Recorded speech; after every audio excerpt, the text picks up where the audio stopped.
No way! Number 28.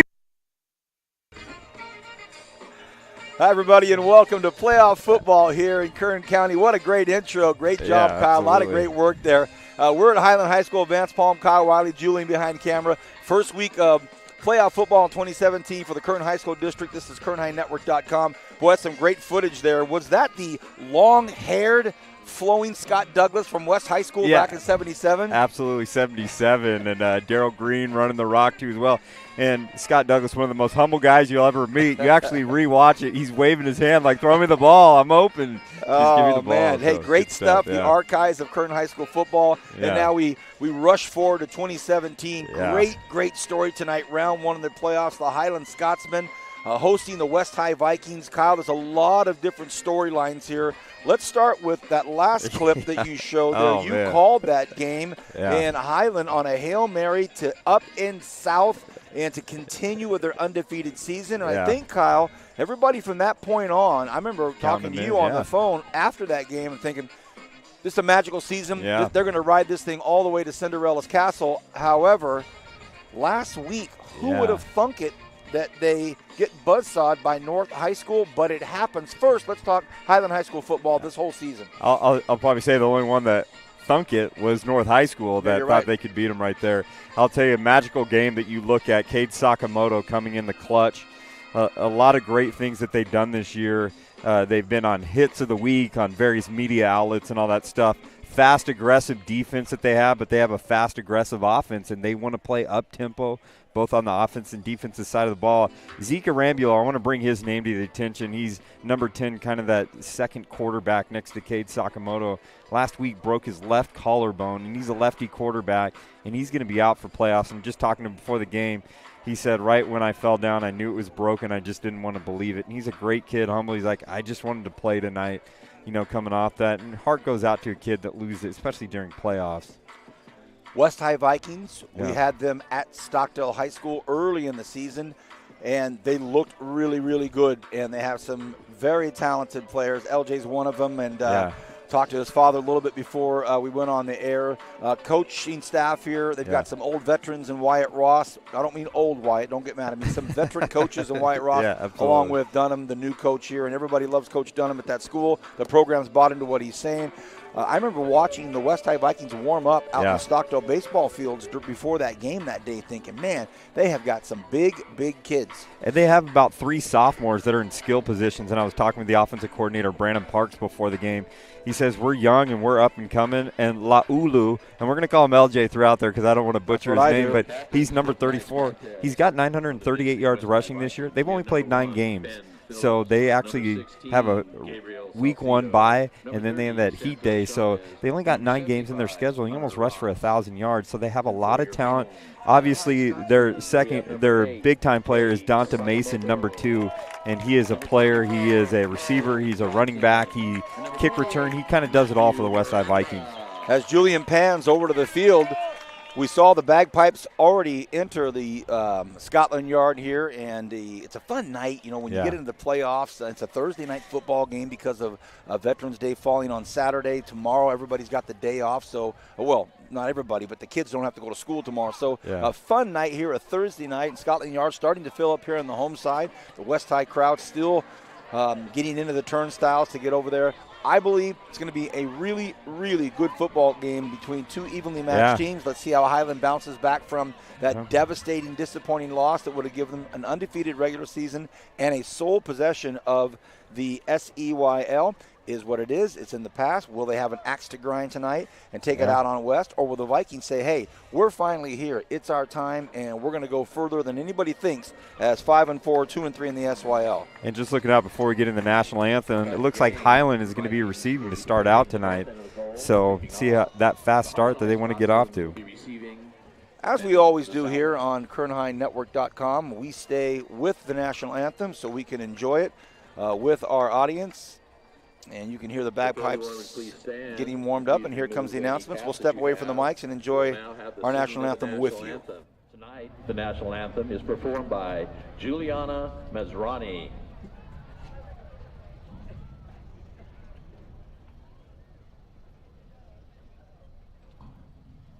Oh, say, can you see by the dawn's early light what so proudly we hail at the twilight's last gleaming, whose broad stripes and bright stars through the perilous fights o'er the ramparts we watched were so gallantly streaming, and the rocket's red glare, the bombs bursting in air, gave proof through the night that our flag was still there.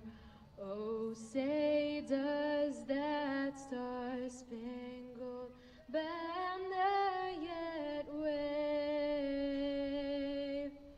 o'er the land of the free and the home of the brave?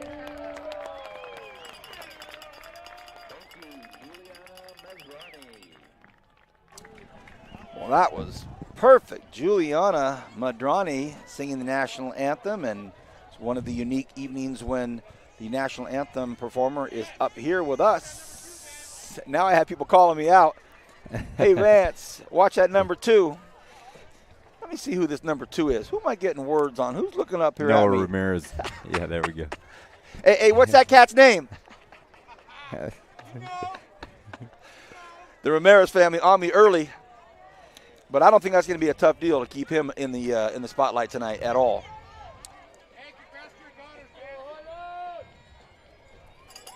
Here it is. The cannon's off. The Scotsmen are here. They come out through the tunnel. The Vikings in the end zone huddled up, just kind of making sure they're all bound together as they're listening to Coach Dunham give them the words. Hey, we're on the road. We're up on the east side, but we're here to make a statement. Essentially, it is the east side versus the west side tonight.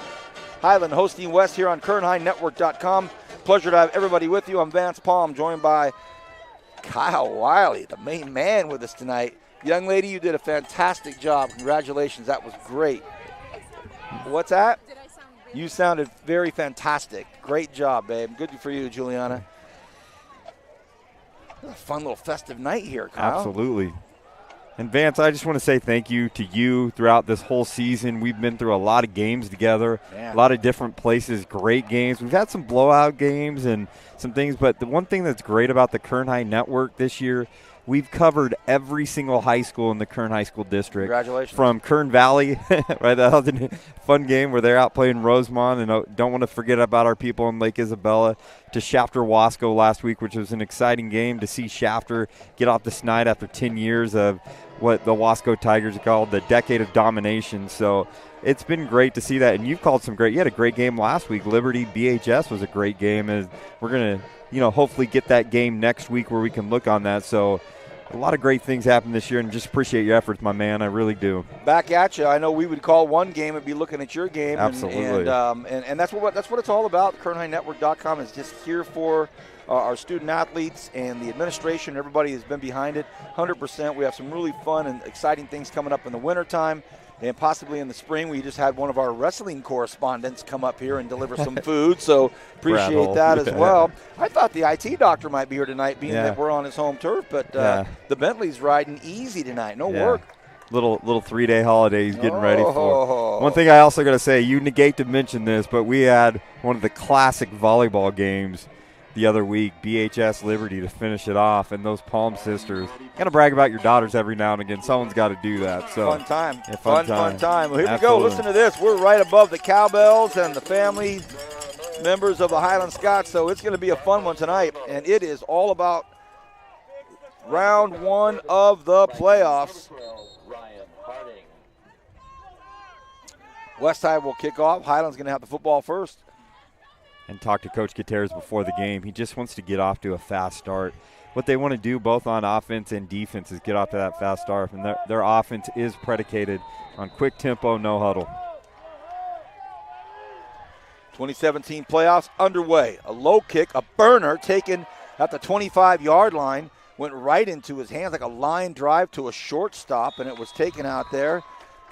That was number 7, Ponce, on that return. Talked to Coach Gutierrez because he's the backup quarterback tonight in case something happens to Cade Sakamoto. But Ponce, according to Coach Gutierrez, is one of the best athletes at Highland School. So pay attention to see how they use him.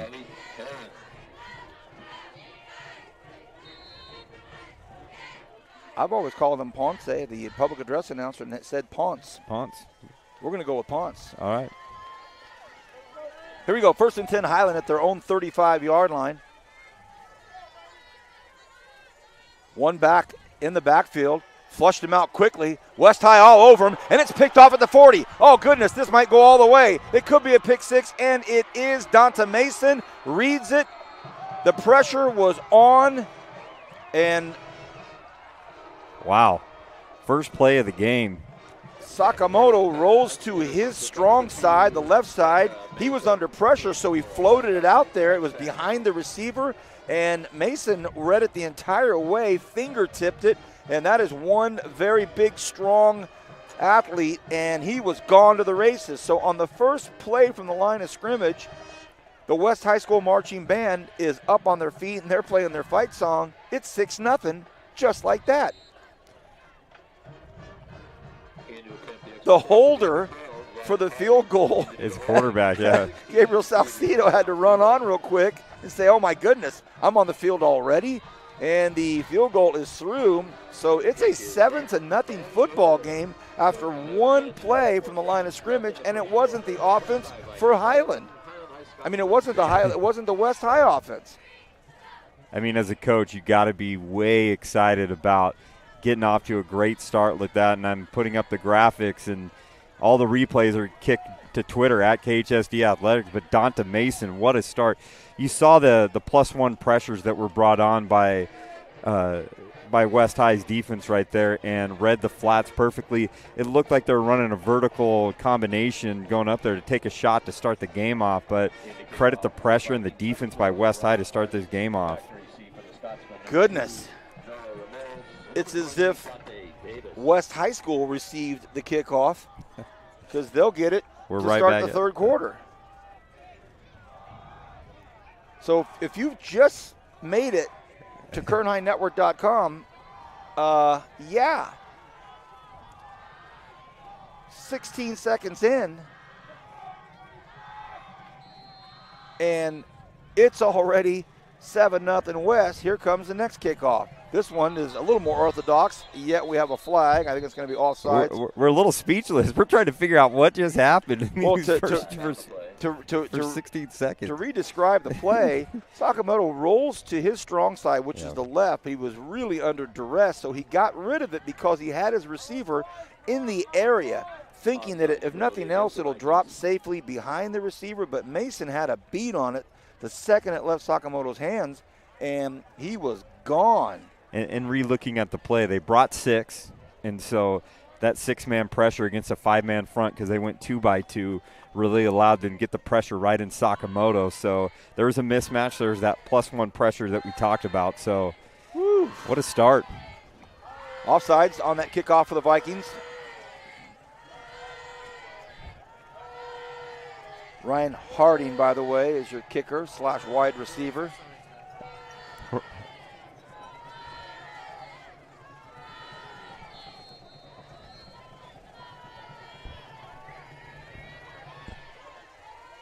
Taking about the 15-yard line.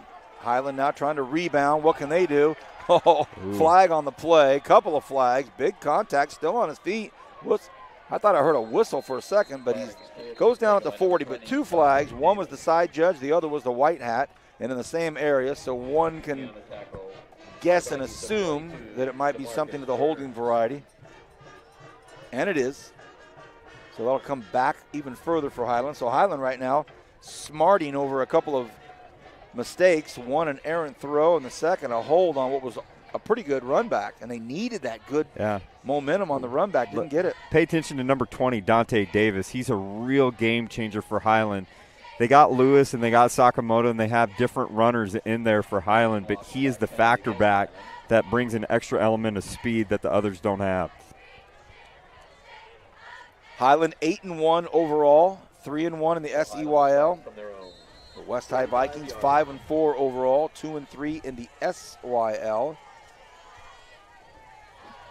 All right, 1st and 10 on the 25. It's a run play, well designed. Nice strong run play. Hey, look at this. That's Lewis, number 15. He is a tough runner, got good leverage for the Highland Scots. Marquise Lewis. Sakamoto hands off to number 15, Marquis Lewis.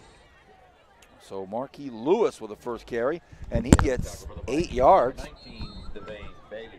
Tackle out there by Bailey. 2nd and 2. Triple package out here to the near side, the left side of the field, but they stay on the ground. Great job in there by that interior defensive effort by the Vikings, and they get him pretty quickly. And that is Zechariah Green with that tackle. He got in there very quick. What West High is doing right now is because they have only 5 linemen with no tight end, is they're going to bring a +1 pressure. They're going to bring 6 every time to put that pressure on the Highland. 3rd and 3. Well, quick pitch out to the right side, and a big hit by that Viking defense over there. And with all that momentum, that freight train, Lewis was actually stopped short of the first down. And who would have thought that was going to happen? They had 3 guys blocking for him and that speed by Lewis, but they still stopped him. So here we go. Huge play, 4th and 1 from their own 33-yard line. Highland, hard count, and no flag. And I think Sakamoto thought for sure they would get it. And the crowd wanted it. The nose tackle jumped right over the football, so now they're going to readjust, and maybe Sakamoto will just pooch punt this, or they're going to run out of time here. They better hurry up. In motion, they take it back. Sakamoto throws out here to the near side. It is Great caught. Play. First down. Great play out there by Salas. Salas with the catch. And what they did, they brought in a motion right out there and put Salas right in the flat for a quick hitter. Woo. Nick Salas, the former baseball player, has got a little bit of championship pedigree after winning the Valley Championship last year. Wow. Nice play. Picked up a first down on 4th and 1 from their own 33. Now they're at the 44. Sakamoto stands at the 39-yard line. He'll keep it himself. Goes in between the tackles, finds some room, and picks up 5 yards. I will say this is the one thing that Sakamoto really brings. Not the most dynamic, flashy runner that we saw Alex Aguilar at Shafter High last week, but he always falls forwards, and that's a good 6-7 yard gain on first down, which is critical for the Highland Scot. Ball's right at the 50. In motion, Ramirez. They give the ball to Ramirez. Ramirez cuts back upfield. Oh, what a nice strong run. 8 yard out there by Noah Ramirez. Strong run by the wide receiver cornerback. He is in motion quite a bit. Now he goes out to the far side, the right side. Cole Johnson is the one running back there with him, and in motion is Salas again. Salas cuts upfield quickly. Sakamoto wants to keep it himself. Sakamoto's going to run into trouble, and he gets brought down the line of scrimmage. Does not get anywhere. Brought down by Davian Bailey. And Cole Johnson is used as a lead back more often than they give him the ball. He's a tough kid, plays a lot of defense, flies around as an outside linebacker. So when he's in the back, it's more of a designed run where he's leading out for Cade Sakamoto or Lewis. 2nd and 10. Ball at the West High 43. The score is 7-0. West High scored on the first play on their defensive efforts. Sakamoto fakes the handoff, wants to go down the sidelines, has his man, and look at this. Probably a touchdown, and it is. Noah Ramirez right on time. Sprints down the near side, and hey, Dad, I told you it wouldn't take long to talk about number 2. Not only was it a great route, but it was a perfect spinning spiral right in the hands of Noah Ramirez. He never had to break stride. He threw him into the route. And here comes the possible time PAT with 8:21 to go here in this first quarter. Leo Robles, it's up and it's good. We are tied up 7 apiece. What a start to the playoff football season here in 2017. First round, we're at Highland in Scotland Yard, and they've welcomed in the Vikings. But it's 7-7 right now. Great to see Coach Gutierrez jogging with his players. Effervescent, lively, engaging coach. One thing you got to say about Cade Sakamoto, sometimes as a quarterback, your first play, you throw a pick six, you can put your head between. Absolutely. You could go one of two ways. And being a former lefty quarterback myself, I don't like to Uncle Rico Napoleon Dynamite it, but I just did. But that first throw is so important, and for him to come back, and I think that fourth down conversion that we just had right there was huge to get his confidence going where he needed to go, and little play action going over the top. One thing that Coach Gutierrez did say about Cade is that he's got a short memory. He just lets it go, rolls it off. He is a winner. Won a Valley Championship last year in baseball. I know we talk about that, but won a league title in football where this school hadn't seen that in a long time. So you got a winner on your hands with Cade Sakamoto. Well said. 7-7 here, first quarter. We're just underway. And already some fireworks. Well, cannon at least. West High School about to get the football for their offense. Dante Mason, I've been impressed with him. I mean, he has 473 rush yards, 427 receiving yards. He's got a kickoff return for a touchdown. So I'm curious to see if they kick it his way or kick it to someone else. It's over here to the near side, taken at the 4-yard line and looking for some room to get upfield. Oh, almost for a second broke away. Anthony Ramirez with a decent little run back, gives him good field position. Now we'll get to see this West High offense. What a fun start, Vance. Great for football fans that like to see a lot of excitement. I can't imagine that Coach Dunham thought on the first play from the line of scrimmage that his defense would have a pick six to start this thing. And then Highland comes down with a very methodical, strong drive to tie us up here. Excited to see the sophomore Laulu LJ.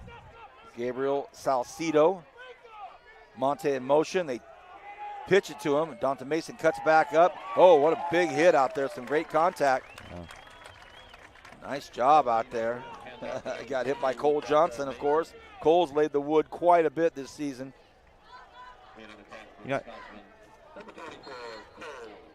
Cole Johnson was one of our Tony's Pizzas players of the game earlier in this year.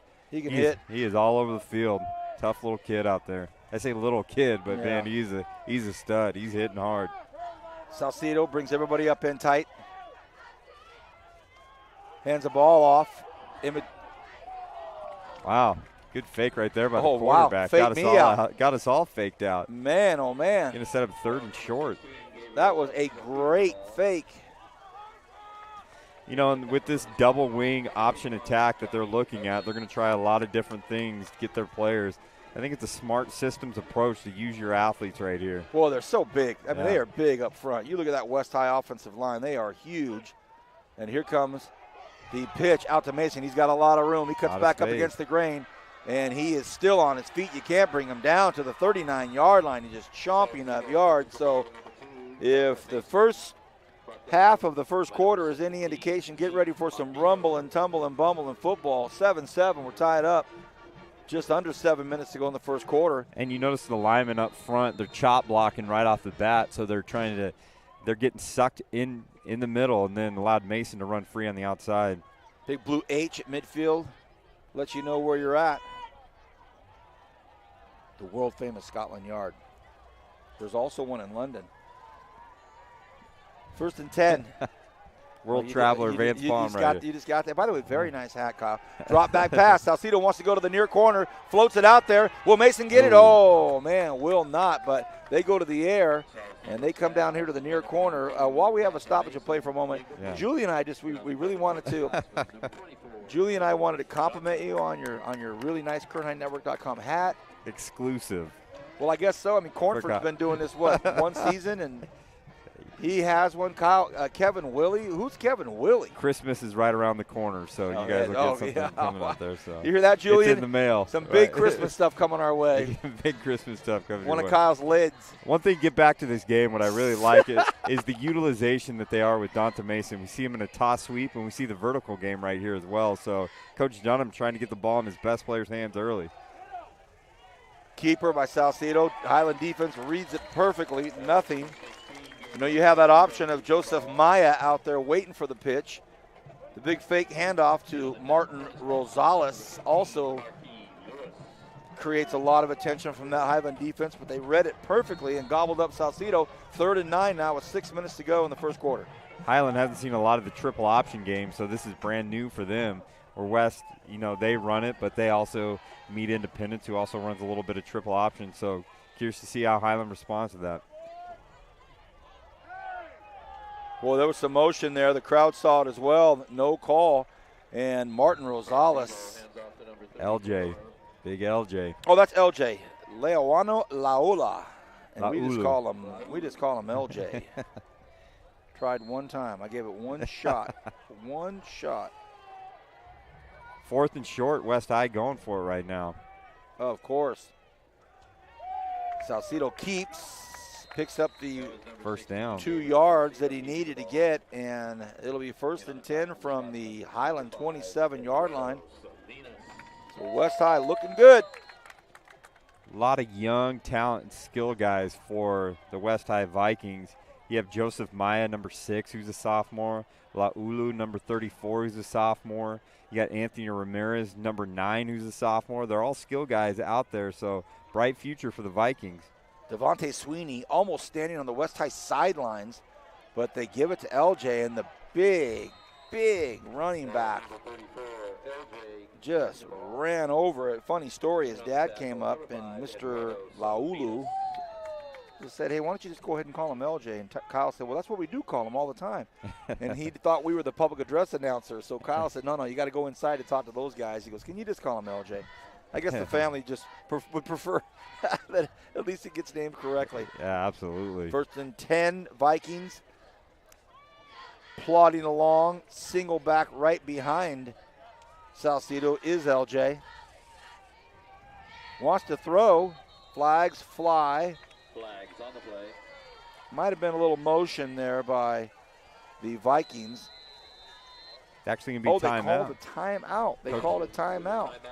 Well, why don't we take one too? We'll step away for just a second from the microphones. Hey, we're all tied up at 7 right here. 4.5 left here, first quarter at Highland High.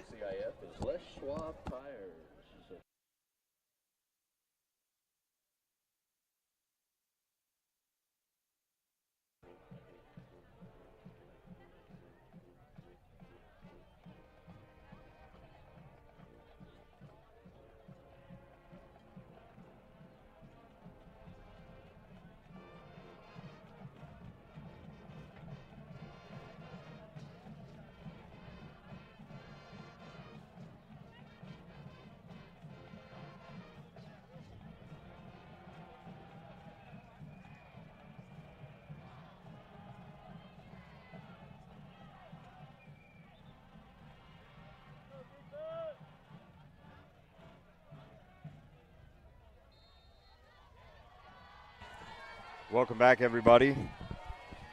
Exciting start. In motion, ball handed off to LJ. Ooh. Simple dive. Ooh.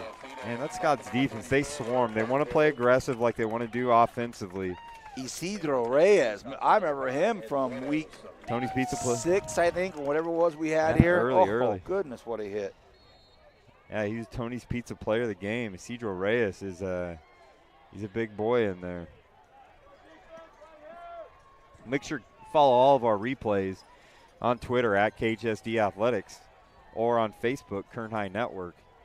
See some of these big plays we've seen tonight. Mason in motion. Oh, Salcedo keeps it himself, cuts up, and that's going to be a trot into the end zone, but a flag. Looks as though this thing might get called back. Salcedo. It could be unsportsmanlike. Colt Johnson on Mason right there. This is a big hit. No, I think the receiver was holding, Kyle. The receiver was holding. Okay. And that may be, it just might be, why Salcedo was able to cut upfield. Why he was so wide open. Skipped into the end zone. Yeah. There was one defender that had a shot at him, and next thing you know, he did not have a shot at him. So it is a holding call. But if you're the Highland Scots, Kyle, you look at these two different contrasting looks. I mean, just the look of it. You've got the West High Vikings. I think the average height is about 6'2". The average weight is about 220. And you have the Highland Scots with a much different look, a thinner, sleeker look, a little smaller look, but very quick and can still hit hard. but two very different looks. Yeah. And you hit it right on the head right there. Is one team wants to kind of play in between a little bit, in between the tackles, and you got another team that wants to spread it out and use some of their athletes and their personnel. 2nd and goal from the 15. Salcido going to get wrapped up, and he does. Hangs on to the football, though. Thought about pitching it over to Mason. We see a lot of that from some other schools when the QB on the read options getting wrapped up at the last second. They'll throw. well, I think a good thing is Cole Johnson, back-to-back plays, is spying Mason right there. The first time he popped him pretty hard, and this second time he's running right to him to make sure he does not get that pitch. That's great defense, great game plan by the Highland Scots. 3rd and goal from the 11. Sorry, 3rd and 11. 3rd and 11. They can still get a first down. My apologies. They're bringing it. They're coming at him. Little slant inside, and it is caught. Still on his feet. Took a big hit at the end, and you can hear everybody kind of going with the ooh on the hit, but West High will take it. The big hit was taken by Eduardo, was delivered by Eduardo Salinas, but Anthony a big Ramirez. First down. Anthony Ramirez with some tough yards after the catch. We call that yak right there. So great job, great concentration. Under 3 in this first quarter, 7-7. Now it is 1st and goal from the 4. Mason breaks way out to the left side of the line of scrimmage, out by his corner of the end zone. They hand the ball to LJ. LJ cannot get in, gets down to the – oh, they say he had a touchdown. They called it TD.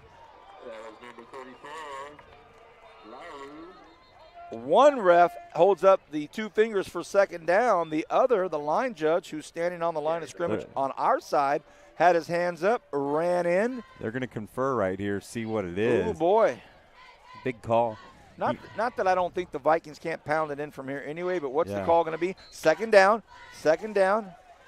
You know, one thing, they have Mason spread out, and you and I are probably thinking give him a jump ball right there, but that's the attention he garnishes right there that allows for LJ to get in there and get those tough yards inside. You got a big guy like Mason, you bring him way out to the line of scrimmage, but you still have the big Laulu. Yeah.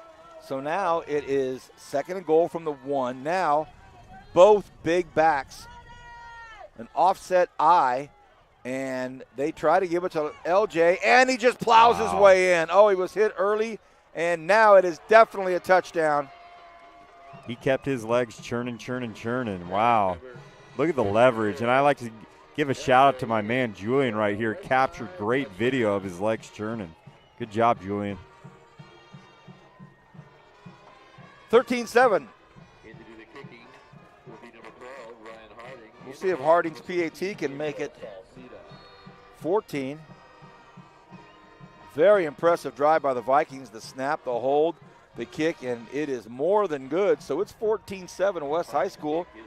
You're watching KernHighNetwork.com. We want to thank our sponsors, the Kern Schools Federal Credit Union, United States Army, Path Solar and Communications, Premier Lighting, Raymond's Trophies, Tony's Pizza.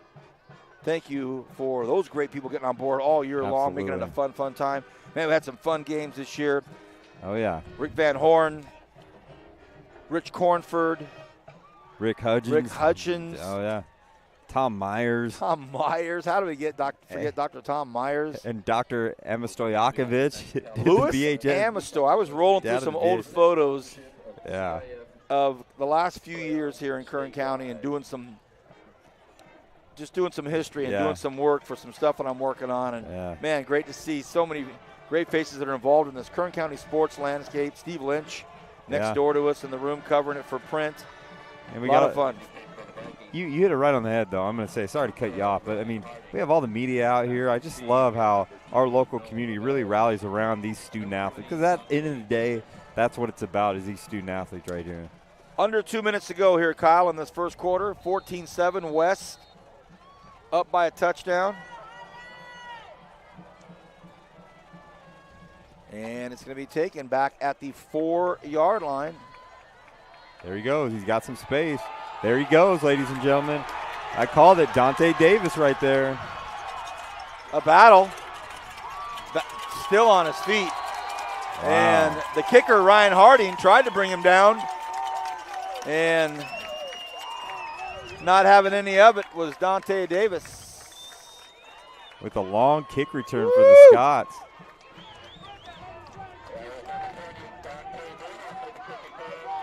I said it earlier, he's a factor back that you have to account for, and that gives the Scots a great opportunity with 1:45 left in the first to punch it in and tie this game up.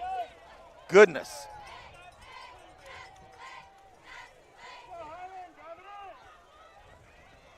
First and 10 from the West 17. Sakamoto in trouble, flicks one out here. It's caught though. Oh, big punishing hit by Lewis. Marquis Lewis lowered the helmet and the shoulder pads and took on Sean Biggs and said, I got it. I think the young kids call that a truck stick right there. So Ooh. Lewis with the truck stick. Wow. First and goal. Sakamoto wants to take it in. He gets collected at about the 1 yard line. What a football game. 1:18 and counting. Second and goal from the 3 maybe. One thing Coach Gutierrez wants to do is find those man beaters right here. Sakamoto, he gets in. Touchdown. And Highland Scots, battle, battle, battle. A $1:04 left here in the first quarter. And we're one PAT away from being tied up. Robles, it's up and it's through. And we're close to the quarter break, so we'll stay here. Wow. Well, both Kyle and I, off camera and in the pregame show, predicted a whale of a football game, two evenly matched teams, two different styles. As Kyle mentioned, one is big and strong and powerful and comes right at you. The other is a little more sleek and slender, and they come right at you. Yeah, absolutely. One thing I gotta announce to the world right now, Vance, you would never say this about yourself, but Vance Palm, ladies and gentlemen, is now going to be calling Cal State University of Bakersfield men's basketball games on ESPN3 that just got announced last week. I don't know if the world knows about that yet, but I'm going to go ahead and say it. I know you do a lot of work for the community. You're a former road runner yourself. You wore the short shorts, you shot the threes, you got the rebounds, but we're excited for you, glad that you're a part of this, but that's a big move for you. I just want to say congratulations on air about getting that gig for you, man. Excited Thank you, for buddy. you. Yeah, absolutely. Thank you, buddy. High school district has top slot, and then my alumni will get the other one. Thank you. Yeah, absolutely, man. 14 up. And these teams, they want to play another weekend. Let's see how the defenses respond on both these teams, though. How is Highland going to respond to that ground and pound attack? They got to somehow figure out where they can get 4 down linemen, maybe even 5 down linemen to cover those gaps. And Highland right now, I mean, West High's got to see how they can shore up their special teams. I mean, giving off a big kick return to Dante Davis really set up that last touchdown right there. Long kick. It's going to be taken by Mason. He takes it at the 4. He's looking for some protection. Cuts back up through, and they wrap him up, bring him down about the 24-yard line. One thing I really like seeing about an experienced team like Highland, as they're making the tackle, one person's wrapping up, the other guys are trying to fight for the ball in there, and you saw that they're trying to strip that ball. They work on those strip techniques in various drills throughout the week, and I know Coach Gutierrez does a good job of those small little details. Under a minute to go in this first quarter. We're notched at 14. What a game. Superb start. Absolutely. Salcido breaks the huddle with his Vikings. He's right behind center, has LJ directly behind him. Mason just off to his right. 2 receivers to the far left side of the football field or line of scrimmage. Salcido drugged down behind the line of scrimmage. Hey, what a great play out there by Joshua Ubeda. Joshua Ubeda, big-time energy. And one thing that Highland likes to do is They'll put him to the wide side of the field. They'll put him at nose guard. They'll put him at middle linebacker. They'll put him at DN. They'll put him at outside linebacker. They put him all over the place. They like to use his athleticism and his energy all over. So great play by the senior captain, senior leader on the team. 2nd and 9. They gave him a yard. Surprising. Vikings going left to right, heading directionally south. They shoot the gap on defense, the Scots do, and they come up with another big stop. So they timed it perfectly, shot right through the seam, and kept them to about a yard. So it looks like it's going to bring up 3rd and 8. They got to say that's the end of the first quarter, Kyle. We'll take a quick break. We're tied up 14-14 on Kern9Network.com. Hope you're enjoying all of this. Don't go anywhere. Back right after this.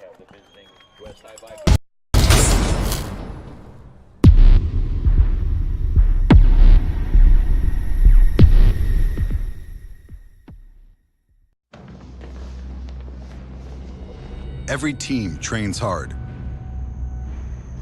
Every team prepares to win. But when U.S. Army soldiers take the field, it's best if the other guys don't bother showing up.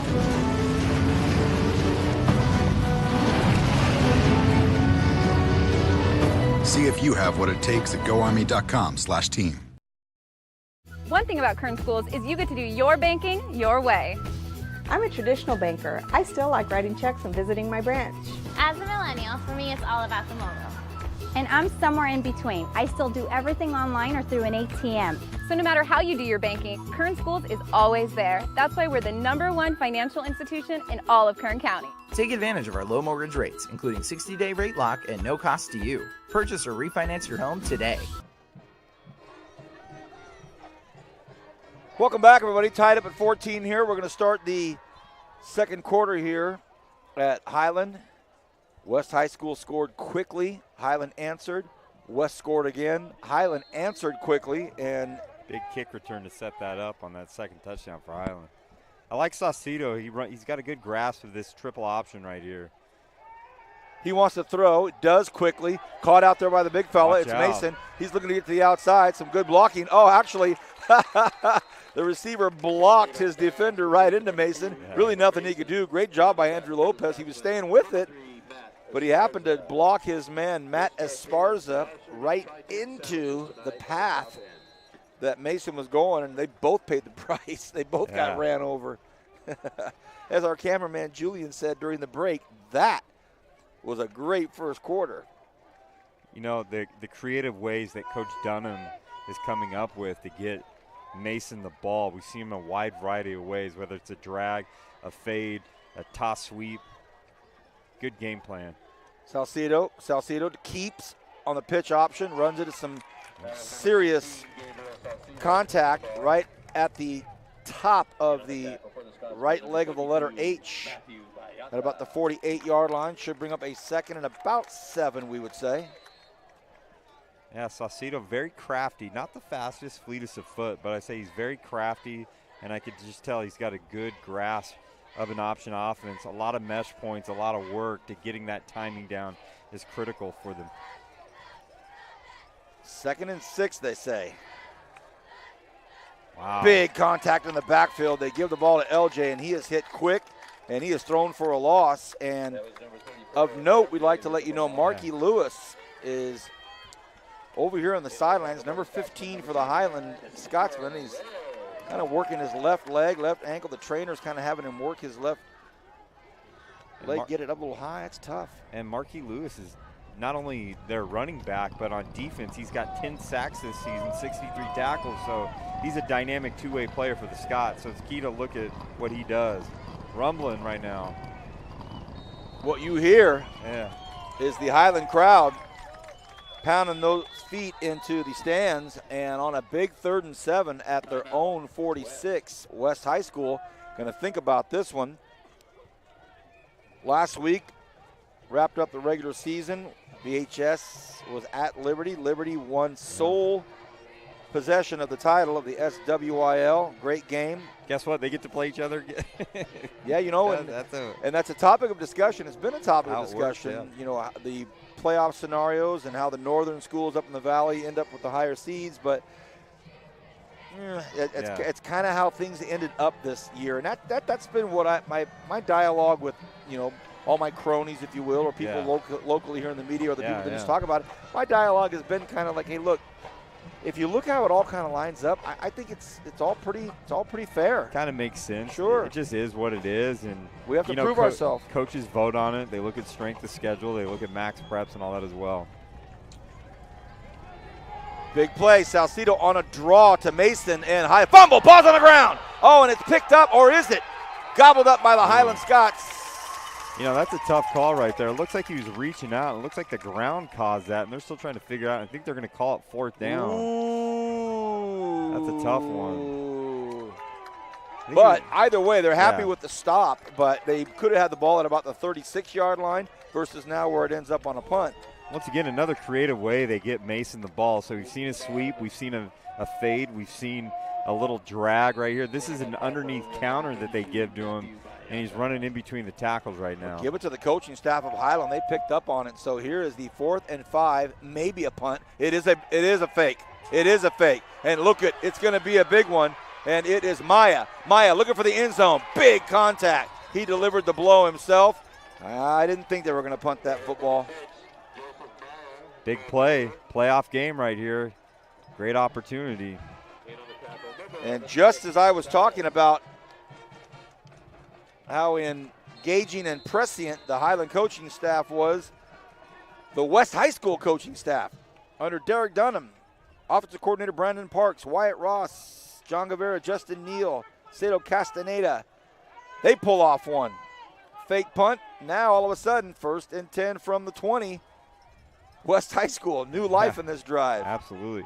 Those razzle-dazzle plays really energize kids, get them going where they need to go. Great job out there by Zeke Armijo. Stayed home, sealed the edge, and no matter what Salcedo was going to do, they were going to be in trouble. Zeke Armijo, son of Teddy Armijo, and grandson of Teddy Armijo Sr. Big play right there that we look at. But go back to those trick plays and those little razzle-dazzle plays. Having confidence in your team to execute that, especially on a fake punt, shows that they're really practicing those things each week and giving them opportunity. Or to be able to snap it to Maya, a linebacker. Oh, a confusion out there. I think they wanted to go to Mason, but Mason was tangled up with some defenders, unable to get free, so incomplete pass, 3rd and 12 now. Well, Highland defense really causing problems in that interior.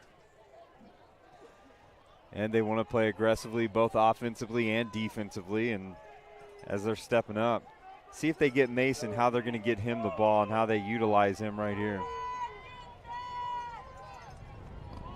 3rd and 12. Ball's at the Highland 22. Again, they break through and get through it. So as big and as strong as the West High School offensive line is, the Highland defensive squad answering the bell. And now that brings up 4th and 14. Ball's going to be at the 24. We see no indication that it's going to be a field goal attempt. Salcedo's talking with Coach Dunham. Let's see how they're going to get. I think they're going to look Mason's way. Let's see where they line them up, see what it looks like. 2 receivers on the far side. LJ's behind him. Big play here tonight in the first half. Salcedo throws to the far corner, and it is caught for a touchdown. Little wheel route right there. They went to Donta Mason. Inside receiver. And it was a mismatch from the get-go. And Salcedo just put it up perfectly. So to your point about their quarterback, Gabriel Salcedo, I liked him when we called the game earlier this year against Stockdale. And I'm liking him even more. He runs a nice offense.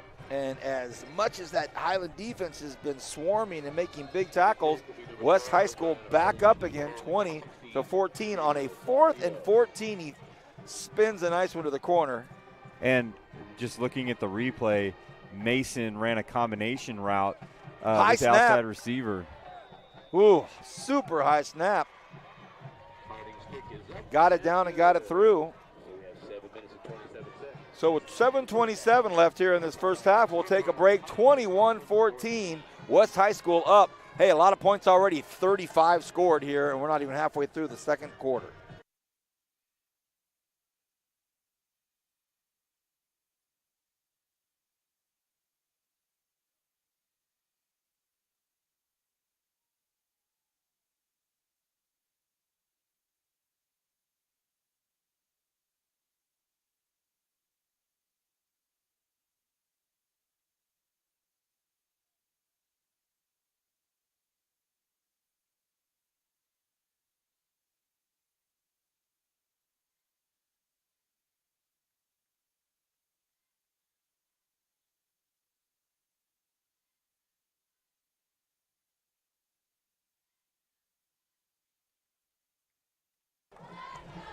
$7:27 here to go in this first half.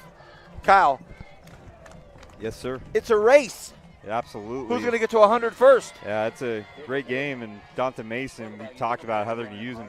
If you want to see replays of tonight's game, make sure you go to Twitter at KHSD Athletics or on Facebook, Kern High Network. You can see that wheel route combination, stuff like that. We don't have the instant replay yet. We're working on it, but find those replays on those social media platforms. And on a game like tonight, there'll be a lot of them. Exactly. Kickoff return. Nice job by West High School. They do a good job forcing them out, and that's Noah Ramirez. Noah Ramirez does not like to be tackled. Yeah. He is hard to bring down. Woo. Exciting game. This kind of game you want to call in November. Kind of keeps you warm. But I like Dante Mason. They are using him in a wide variety of ways. They've spread him out.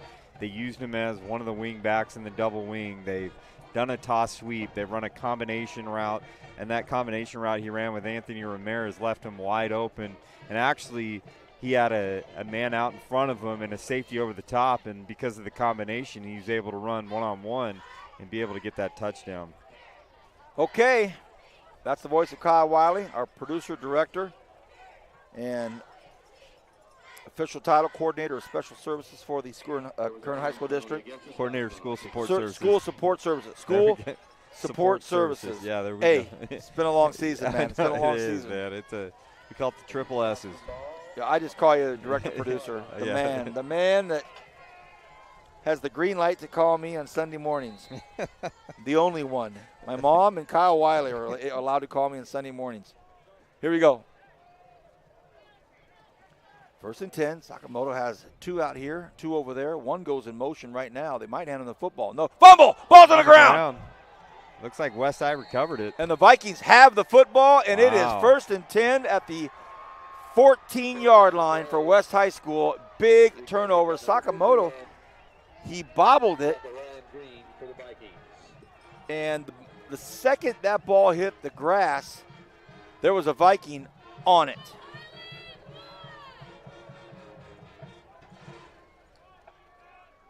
Wow, big play here in this first half. And the last time that there was a turnover was an instant touchdown as a pick six, but let's see if West High can really execute and get points on the board. Mason tucked down here in the corner, might want to go one-on-one again. Will they do it? No, they run it. LJ gets to about the 11, 12-yard line. High school football, about those mismatches, and I'm right there with you. I don't want to say anything about Noah Ramirez, but you got 6'4" Mason, whatever you want to call him, 6'4", 220-pound Mason going up against Noah Ramirez, who's 5'10", 6 inches difference right there. Maybe give it a chance, see what it goes.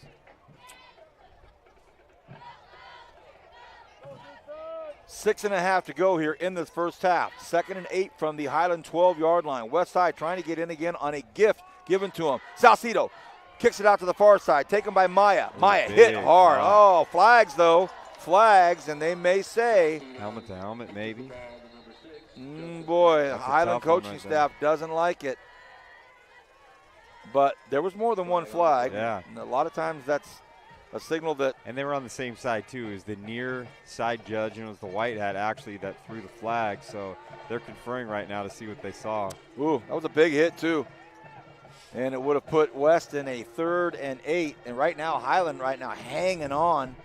They do not want to give up another touchdown late here in the first half. Here's the call. Personal foul, face mask. That's what I thought it was. Face mask, we definitely saw a lot of contact high. So we're going to see. So a little salt on the wound there if you're the Highland Scotsman. You fumble the ball deep in your own territory on a drive that you were looking to go down and tie this thing up. And then on a big second down where you bring in some big lumber and have a big stop, they're saying no, face mask, and now it's 2nd and 2. West can still get a first down here.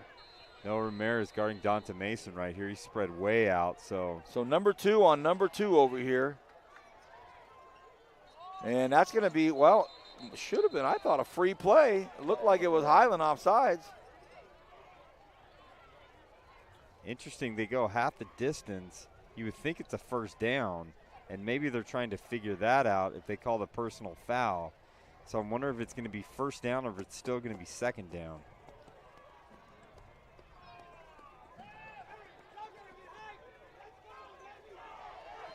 And I think that's what it is right there.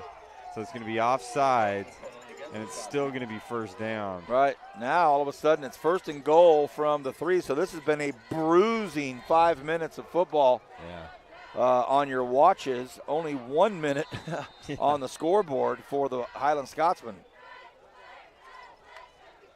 And now, all of a sudden, we see Aaron Porter, the 6'7" tight end, on the left side right here. They got some size. Good-looking kids out there. Holy smoke. Great hoopster. Called his games last year. Oh, yeah. Salcedo tried to get another count on him, and they may have. They may have. And I think the line judge here said, I think it was Dante false Mason. Start on Mason. He's standing right in front of the official. Yeah. Oh, if my old longtime partner Brian Adams saw that, Yeah. I'd hear it for 10 minutes. When that would happen, Brian would get mad at me. I'm like, hey, I'm just calling the game with you. I can't understand it, VP. Dante Mason, the receiver, right in front of the official, was over the line of scrimmage. But does that loosen him up, give him a little bit more space to throw a little alley-oop up to him? I'm curious to see if he did it on that's purpose. part of their repertoire. Yeah, he did it on purpose. 1st and goal now from the 8. They backed it up 5. Salcedo hands the ball off to LJ. LJ gets back up to about the 3 or 4 yard line. Critical possession for Highland, but also critical for West. They could really, cause some psychological damage on Highland's defense if they could go up by 2 scores going into half, because they do get the ball at halftime. I mean, coming into the 3rd quarter. So this is a critical drive for the West High Vikings. All right, 2nd and goal from the 4.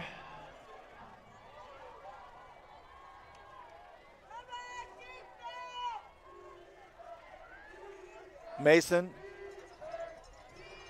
offset eye. And that's who they give it to. And Mason dives in, touchdown West. Mason takes the underneath counter right there and is able to get 6 points for the West High Vikings.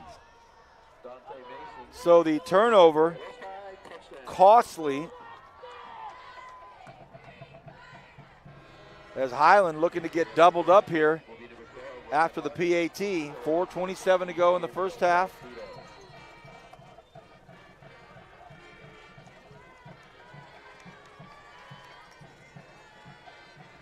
Harding, that PAT is up and it is good.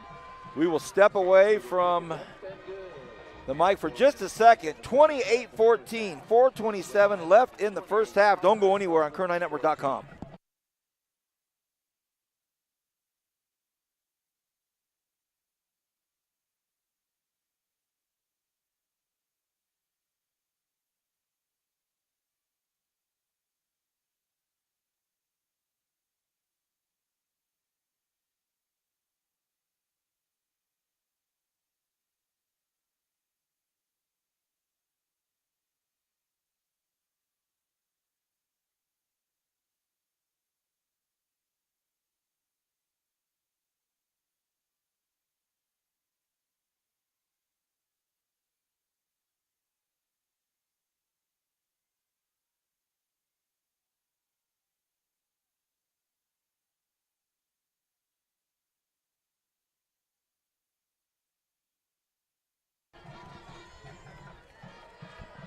Couldn't ask for a more exciting game here on KernHighNetwork.com.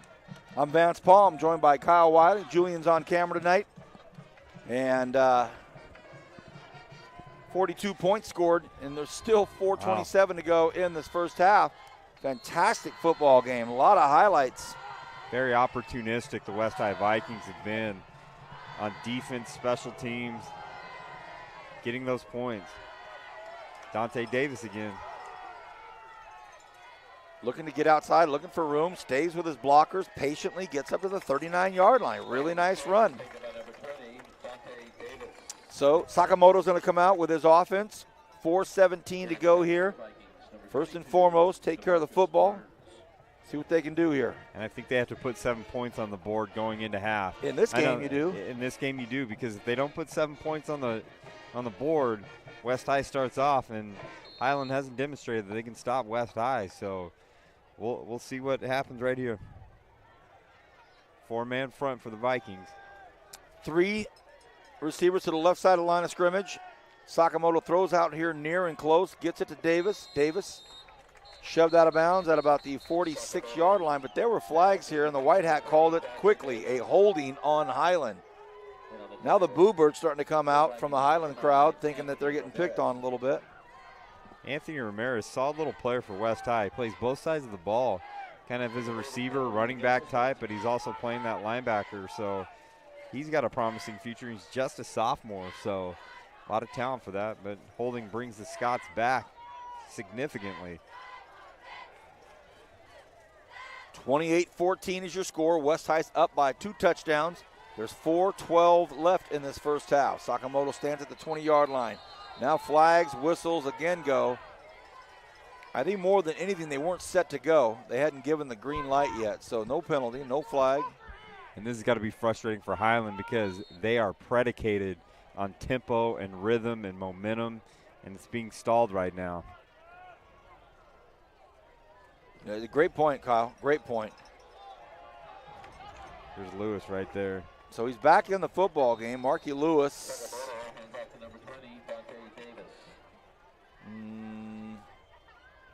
Thought that was Lewis right there. I think it is Lewis.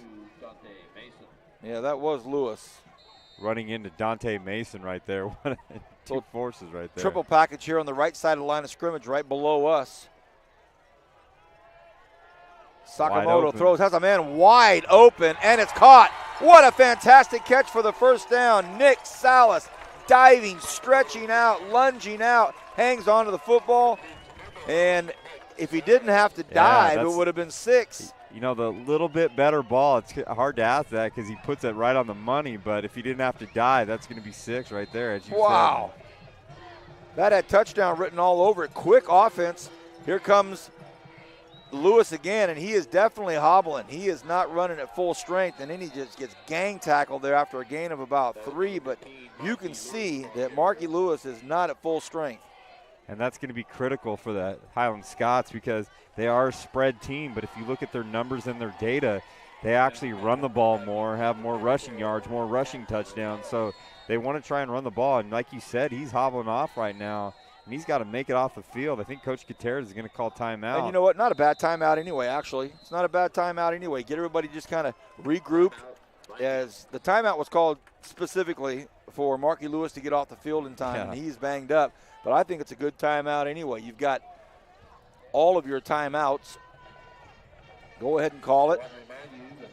We're going to thank the administrations at both schools. You got Terry Bernardin at West High, who's a principal, has been there for a while. She was an assistant principal of instruction. You got Ryan Coleman, who is actually the assistant principal of instruction. Fabian Buckner, the assistant principal of administration. Jania Owens, who's the activities director, and Scott Davison, longtime baseball coach. His son was a quarterback at West High. He is a West High guy, does a great job as the athletic director there at West. For Highland, you got Deb Vikstrom, who is all about the Plaid Up and the Scots Pride. You got Brad Hull, our guy, AP of Administration. You got Melissa Donez, who's the AP of Instruction. Steve Matney, wonderful athletic director, set this up tonight, did a great job. And Megan Barber-Smith as the activities director. 2nd and 8 after the timeout. Sakamoto runs to his right, cuts back upfield, finds some room, goes down about the 40-yard line. Ball is on the ground. They're claiming that Westside has it right here, and they're going to discuss. Was he down, though? No, Yeah, they're saying third down. They're saying third down. Ooh, boy. That would have been devastating. Sakamoto is a playmaker, but he's got to read his block a little bit better. He went inside the block rather than outside the block on that play. So 3rd and short. 3 receivers split way out to the left side.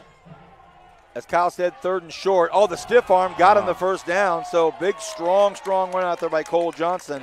And I'll say this, a rare Cole Johnson carry. He's usually used as a lead block and the kind of the toughness right there, but a good carry.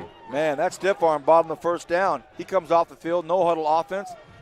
1st and 10, 2:28 to go here in the first half. Sakamoto saying, let's go, boys, let's go. Again, 3 receivers split out to the left side. Oh, goodness. Big pop right Matt there. Esparza runs into Carlos Flores. Flores has him by about 1.5 billion. Woo.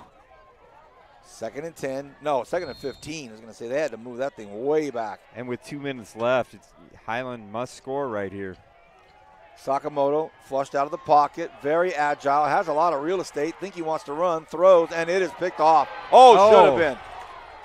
Should have been. Ill-advised throw, and that should have been intercepted. And frankly, I thought Sakamoto was just going to go for the first down, or at least get back to the line of scrimmage. Cade had a lot of room to run. Well, he has a special relationship with Matthew Miranda, and Matthew Miranda was leaking to that corner right there and threw up the hand that he was open for a sec, but I'm with you. He's got to run, get out of bounds, stop the clock, do all that, and really focus on getting points rather than force that in there right there. But a big break for the Scots.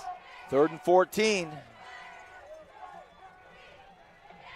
Sakamoto, a quick little pass out to the far side. Davis has it, but he's wrestled down. Great open field tackle right there. Short of the original line of scrimmage.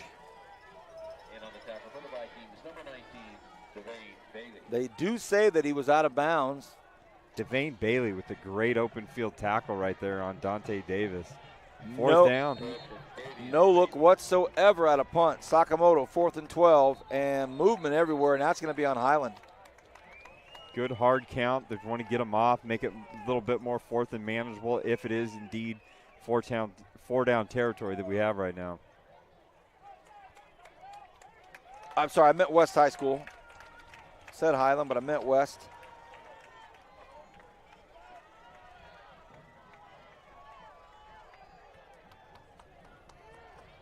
That was an encroachment penalty against the Scotsman.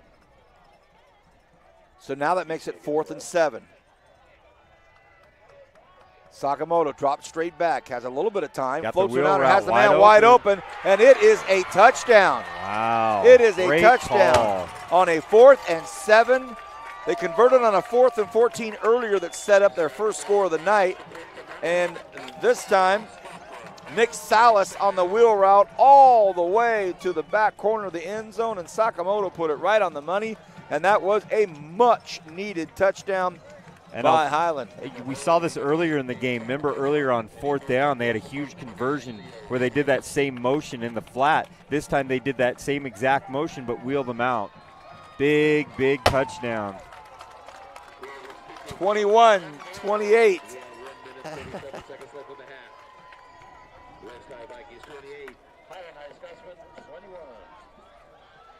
What a first half. Great call right there by Coach Gutierrez. Just shy of 50 points in this first half. A lot of fun to call it. Julian, is your camera tired? Is your camera worn out?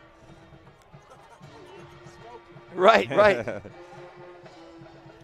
A lot of left to right action tonight on the ground, in the air, special teams, turnovers, capitalizations. Just some great stuff. 28-21. West leads by 7. 1:37 left in this first half. You know West, they want some more. But I'll say this, one thing we know about Highland, never count them out. All the way to the very last play of the game. Right, but Kyle, don't count these guys. Yeah, they're looking at a $137, and you know what Coach Dunham's telling them. Let's get a little bit more. And if I'm West High too, it's how do we keep coming up with creative plays for Dante Mason? He is a mismatch nightmare, and I don't think Highland has a response to that unless they have 2 guys spying him the whole game. But Dante Mason, ladies and gentlemen, top talent in Bakersfield, I'll say that. 6'4", 220 pounds. Wow. 1st and 10. Where will it be, though? Where will it be? There he is. Watch out. It'll be at the 29-yard line. I will say this. I was a football coach and athletic director at South High School. And a few years back, you'll remember this name. I'm going back in the vault right here. Lee West. Big 6'4", 210, 215-pounder. Loved him. Donta Mason is in that kind of mold right there. May not have the speed, but I'll tell you this, Coach John Wren, Coach Scott Douglas utilize Lee West in a wide variety of ways, like Coach Dunham is utilizing Donta Mason right now. And Lee rolled over to BC and did some damage too. Absolutely, did a lot of things over there. Okay, $1.50 left here in this first half. 1:10. Here we go. Salcedo, nothing happening there. And I must tell you that the timeout that was taken in the last series was not taken by Highland. Actually, Coach West High took that. West spent all their timeouts. So I got to make that adjustment as they go on there. So now Highland calls a timeout on a 2nd and 12. Mathematically, I don't think they can get the football back.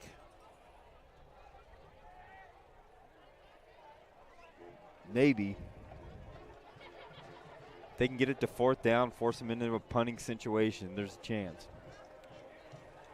So if you're just getting to KernHighNetwork.com, you've missed a lot. You've missed a bunch. 28-21 in this first half. Pleasure to have you with us. Vance Palm, Kyle Wiley, Julian on camera. I'll say this. If you missed this game 15 seconds into the game, you missed a lot, right off the bat. First play of the game, Donta Mason, pick 6 right off the bat. Good Viking pressure allowed for that to happen, but first play of the game, pick 6 for the West High Vikings. Great atmosphere here tonight. Scotland Yard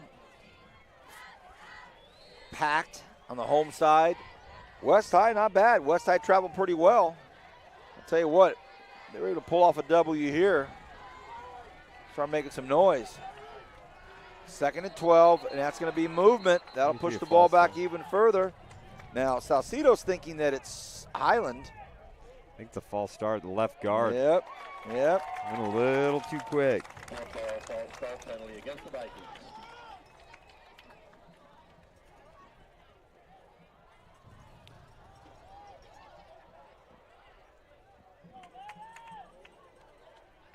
West High School, it's smart to keep this thing on the ground, even though they're marching backwards. And this could be a momentum boost for Highland if they can get a stop right here. Even though West gets the ball at the half, they got to start coming with ways where they can stop the West High Vikings. Salcedo, run play to the right side, taken by Maya. Maya plows his way up to about the 34-yard line. This looks like it can be another Scott's timeout. Yep. That was number 34, it's going to make it the ball carrier. about a 3rd and 8.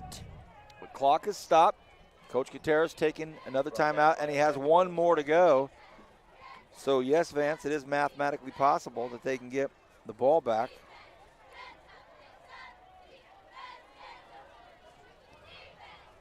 We'd like to thank the U.S. Army and Kern Schools Federal Credit Union.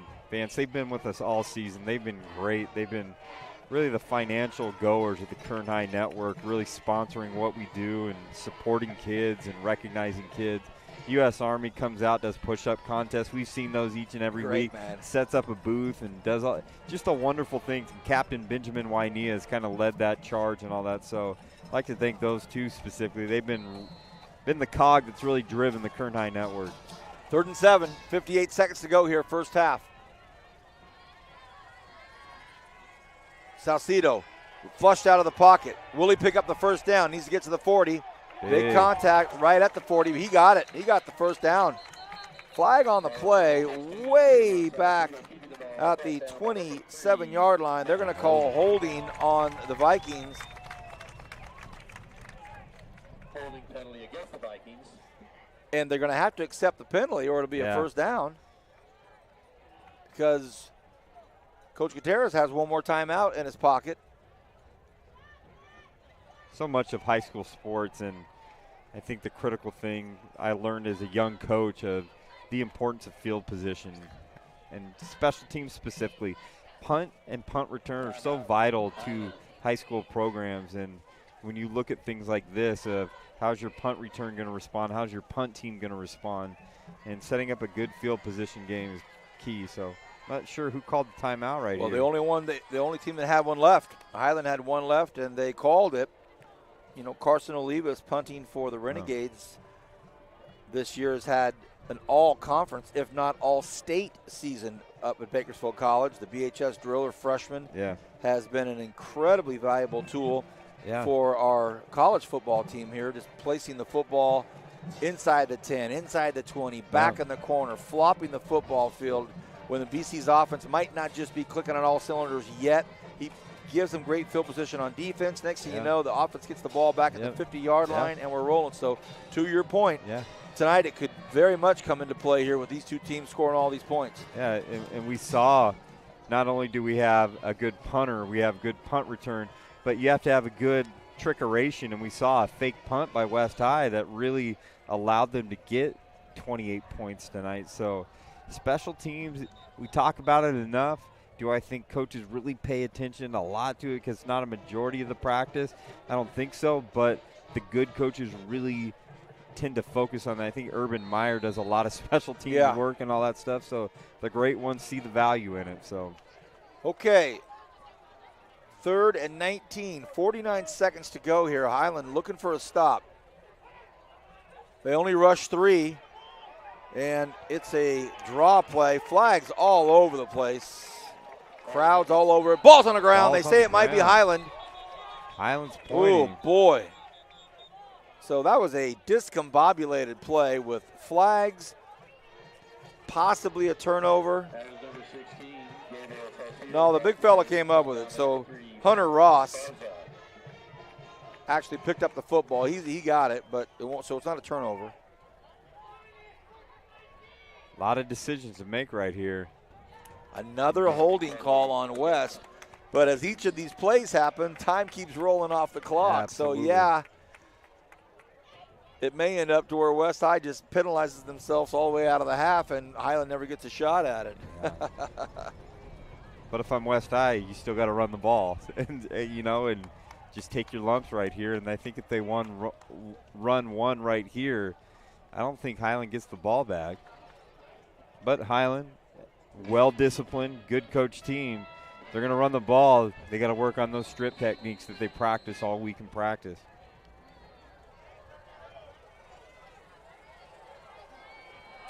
Okay, 30 seconds and counting.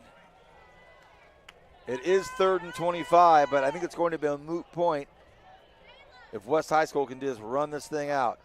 Salcido in the shotgun, takes the snap, wants to stay out of trouble. Now he looks to throw, fires it downfield, and it is incomplete. Clock stops at 11 seconds. Looking at Donta Mason, but you're gambling right there, and now there's an opportunity for Highland to make a play, whether it's a pump block, whether it's something like that. They can be a little bit more aggressive, and we've seen as time expires what the Highland Scots could do. They could take a shot in the end zone. We could get a second Hail Mary that we look right. I mean, I'm in favor of running it, especially if teams don't have any timeouts left.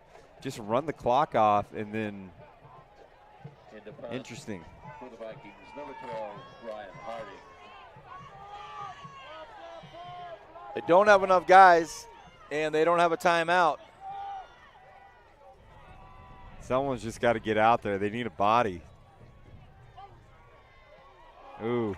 Almost blocked it. Didn't. Great punt, though. Salas takes it at the 42. Loses his footing. Flag on the play. Looks like there's 1 second left.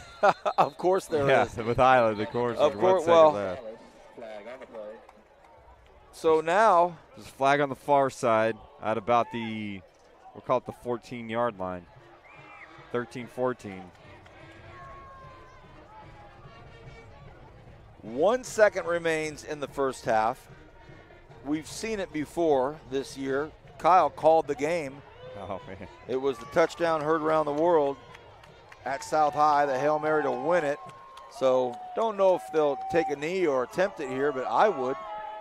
Top play of the year, top game of the year, top tweet of the year, top you name it of the year, Sakamoto. But curious to see what the flag is. Looks like there's a false start. Holding on the Scotsman. It is going to be fourth down. It's going to negate all of that. So penalties are offsetting.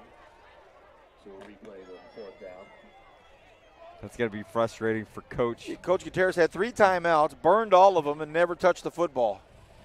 But he'll get a shot, one more shot here. To block it. I think they're going punt block right here. Salas standing at the west 35-yard line and moving in even closer. West High's got to make sure they have enough guys. A little chaos. Wow, this has been a very interesting end to this half. Funky end to this high-scoring first half.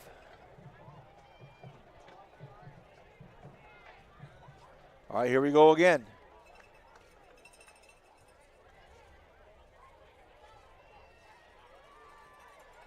Got to get some sort of max protect right here to make sure that your punter's got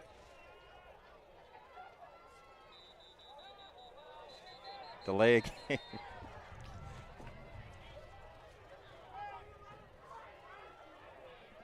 Hey, if I'm West Side, just snap it to a back and chalk it, knee it. Delay of game penalty against the Vikings. Or they could just run a play. You know what I mean? They don't need to kick it off or do anything like that. No. I mean, you take the chance of fumbling it or just knee it. I mean, anything like that just to get it on the ground. Well, and that's what they're going to do. They were looking as though they were going to punt. But now, with 1 second, you have Salcido that's going to go. And so for such a high-scoring, crazy roller coaster of a first half, it just kind of fizzled out here at the very end. And that will do it. It is halftime here at Scotland Yard. 28-21. West leads by a touchdown. We'll step away, and we'll be back. Third quarter action.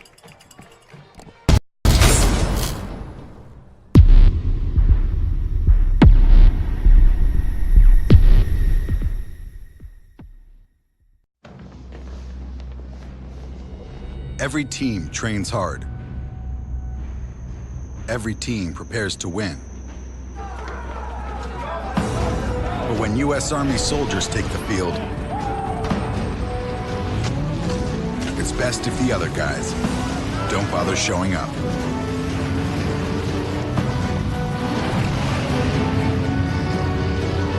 See if you have what it takes at GoArmy.com/team. One thing about Kern Schools is you get to do your banking your way. I'm a traditional banker. I still like writing checks and visiting my branch. As a millennial, for me, it's all about the mobile. And I'm somewhere in between. I still do everything online or through an ATM. So no matter how you do your banking, Kern Schools is always there. That's why we're the #1 financial institution in all of Kern County. Take advantage of our low mortgage rates, including 60-day rate lock and no cost to you. Purchase or refinance your home today. Kern Schools, together we have something special.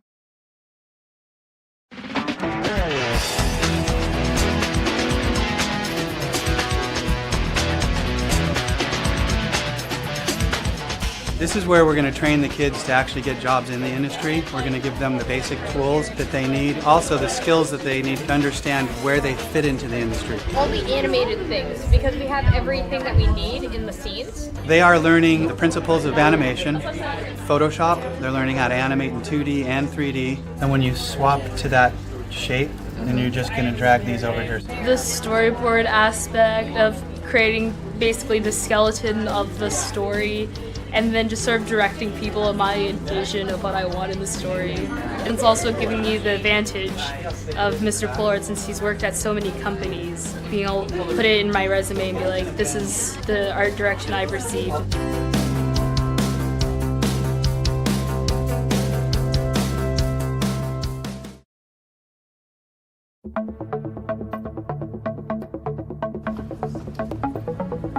We're learning a lot about how mobile apps are made, the programming and coding that goes into it, along with the time and effort. Along with that is also the entrepreneurship of the class, learning how to run our own business. We're also learning basic marketing skills, people skills, graphic design, and social media marketing so that they can freelance, they can work on their own, they can apply for a job, they can go to BC or Cal State or any other university who offers programs that are specific within the mobile app development concentration or business concentration. With my future and career, I do plan on being somewhat of an entrepreneur, owning my own business, sort of a clothing brand line. And so this will definitely help me out with possibly an app for my company, and the entrepreneur part helping me be able to run my business as smoothly as I can make it go.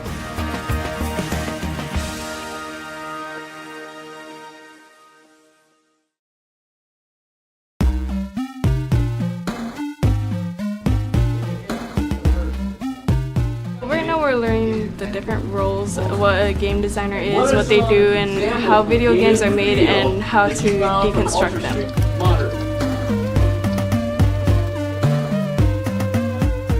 We're also going to be teaching the hard skills, which includes learning the Unreal Engine. What the Unreal Engine is it's a game development tool that students will be able to use to make their very own video games. And this is something that actually industry professionals use every day to make some of the top-selling games. They're all the same size. You're all on the same plane. There's no undulating terrain or anything like that. Our instructor, he's really amazing. He encourages everybody. He's really fun and he makes learning fun. So they've got top-of-the-line computers here and they're set up to excel. I would be surprised if other students their age coming out of high school would have anywhere near the level of expertise that these guys are going to have.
Wreaks some havoc, cause a little disruption, gets in there, takes a shot, and they're going to look.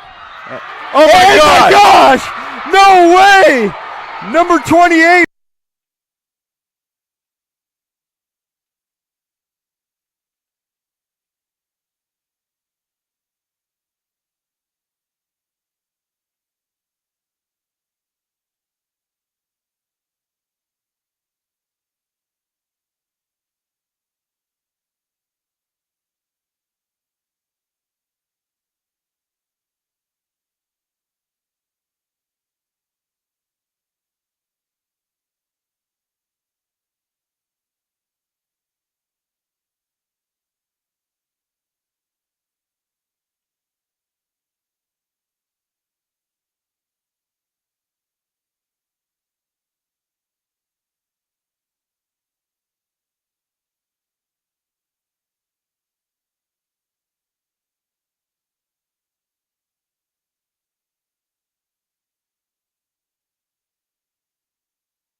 All right, everybody, what a halftime.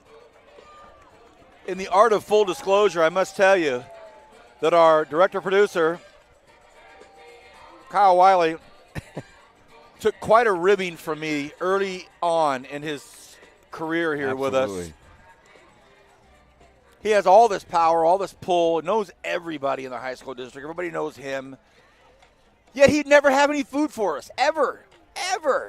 And I would see him full. He'd come to the game, and I would say, dude, where's our food, man? Where's our food? People would bring it to me. Tonight, my friend, you have made up for an entire season and a half of no food. That was a serious burrito. Absolutely. With some red and green sauce. Julian's ready to take a nap. I have to finish the game, though. But no one's sleeping through this thing. 28-21. What a great first half. Your thoughts, Kyle? You know, it was a half of opportunity, and we saw that early on. Dante Mason, first play of the game, had an opportunity to get a pick, and he had a pick six. We've had key special teams. We've seen punt returns. We've seen fake punts. We've seen kickoff returns. We've seen just a lot of crazy, fast-paced things. But two different teams, two different approaches, but both are executing excellently in the first half. Talking to the spotter from the official spotter inside the announcer's booth, they were out here kind of talking with us and said, look, without the 2 turnovers, it could be 21-14 Highland. Could be, just like that. High school football at its finest right there. But I'll tell you, you talk about those 2 turnovers, but that fake punt that West High ran in there really set up another touchdown for them. So I'm very curious to see how this second half unfolds, because West High starts off receiving, and Highland's been unable to stop them. So I'm curious to see how they continue to utilize Dante Mason. He's the X factor in the game, and Highland's got to have an approach where they either spy someone over the top or always know where he's at. They have Mason. They have Salcido, who's a runner as well. Yeah. They have LJ. They have Maya.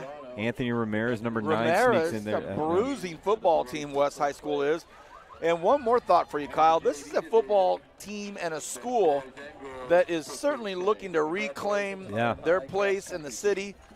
When I was a young kid, it was all West. When you were younger, it was all West for a long stretch of time. And they are looking to stamp their name on this season and get into the momentum for next season. So nice football game already, and a great half coming up here in the second half. We're at Highland High School, KernHighNetwork.com. Again, we want to thank the Kern Schools Federal Credit Union, United States Army, PAV Solar Communications, Premier Lighting, Raymond's Trophies, and, of course, Tony's Pizza. You talk about great sponsors. Does Tony have any pizza left after this football season? We have 1 box left right now, and if we continue getting these games, we're going to have that. But it's been great to look at. I think Sammy Stewart over there at Liberty, man, he's won it 3 times this year, but he's been a phenomenal talent. We've seen him all year. He's just done a great job trying through. Coach Parks coming through, offensive coordinator, great guy. West High, great teacher at West High as well, so very good job. One thing I'll say this about West High, you're bringing that up. You're saying, you know, when you're kind of going through high school, when I was growing up, West High, good team as Highland makes it out right now. But West High, one thing they always have are athletes, and Dante Mason is fitting that mold that we've seen. And our very own Kern High Network color commentator, Rich Cornford, think about the West High teams he had just about 10 years ago. So West High is always going to have some talented people coming through.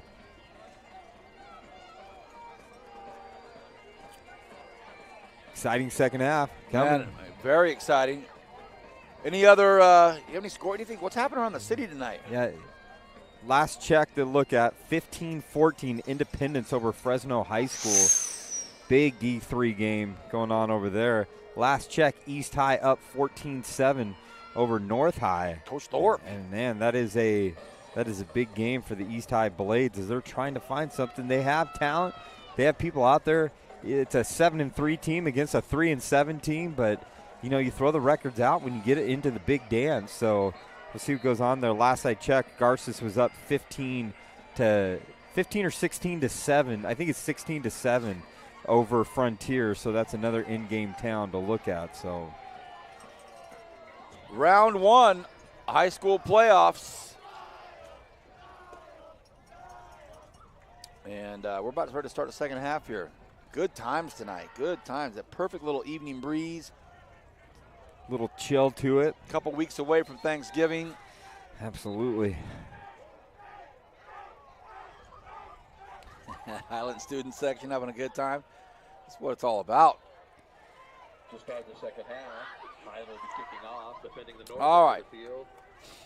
West Side Vikings will be receiving, defending the south end of the field. Curious to see, like we said, is we talked about special teams and punt and all that stuff, and field position is going to be critical, and field position has definitely played a role in this game. So let's see what happens right here. Redmond off to off to kick for the Scots. It's a high one, but it will be returned by Mason. Dante looking for some space. He's just throwing guys off, and he's still on his feet. Oh, what an incredible run. You've got to be kidding me. Are you kidding? Mason at the 50, looking to wow. get upfield. No, he's not brought down. Still not brought down. Oh, goodness gracious. Flag on the play at the very end.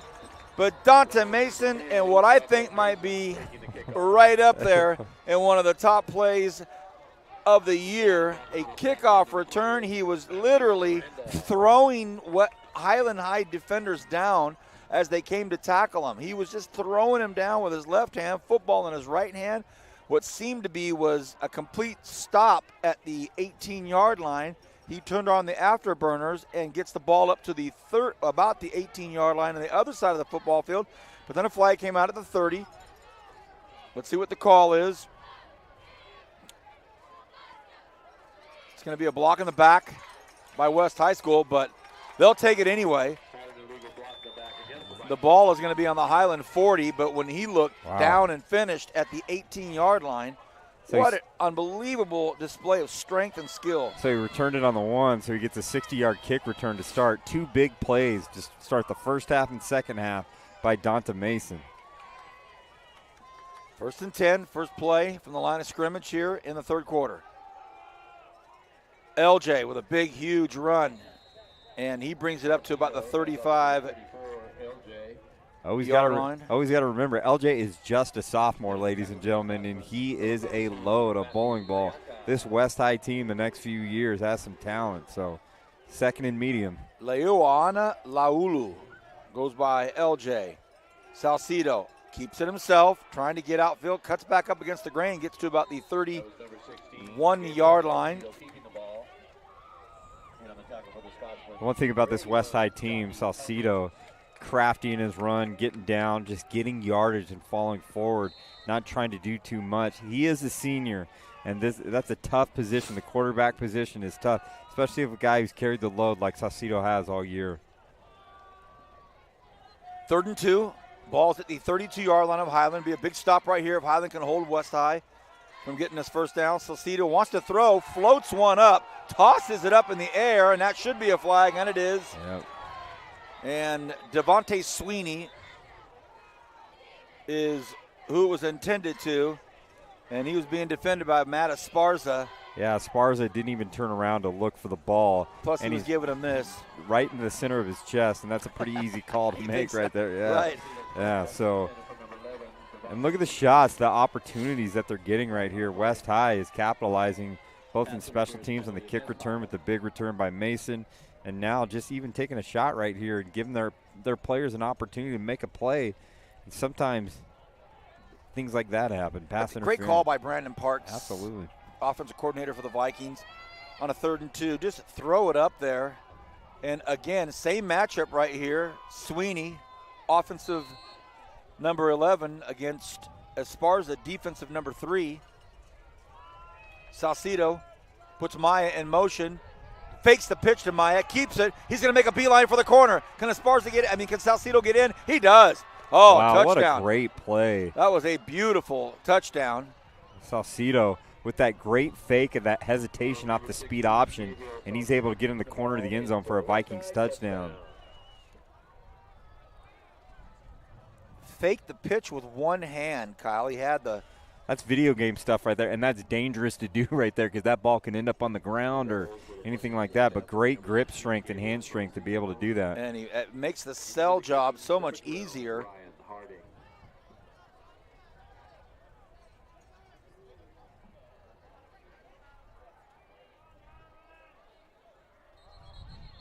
Flags on the PAT, and that's going to be on West High School. They'll move that back a little bit. 34-21 right now. I think if people hear this score around some of the other high schools, they may go, ooh. But, we talked to a number of people before that. You probably talked to the community about this game.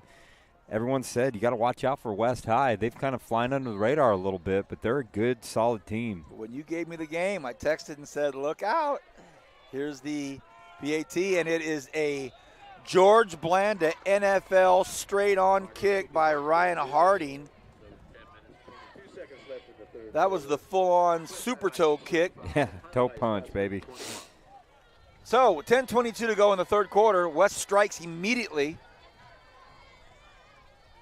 Kickoff return by Mason, and took it at the 1, got it down to the 18 on an unbelievable return. Holding call, brought it back a little bit, but that did not diminish him throwing Highland Scotsman down with one hand while the football's in the other. And then big pass interference down there really moved the ball up a little bit. And so we see right here the execution right here. Salcido, slick moves, crafty moves.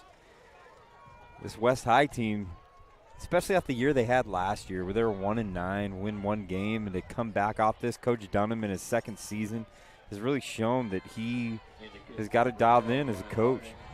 5-4 overall coming into tonight, 2-3 in league play in the SYL. If they can hold on to this thing, it'll make some noise. Good football team. Awkward kickoff, bounces off the face mask, and they have to just get on it. Smart play, actually. Went off his face mask on a real unorthodox bounce, then Victor Ponce just said, I'm going down, getting on it, and that's it. You talked about Coach Brandon Parks, the offensive coordinator, has made some decent play calling tonight.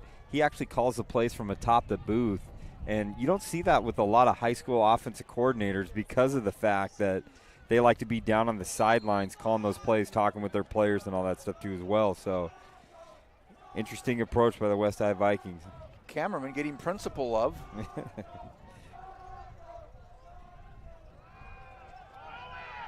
Sakamoto.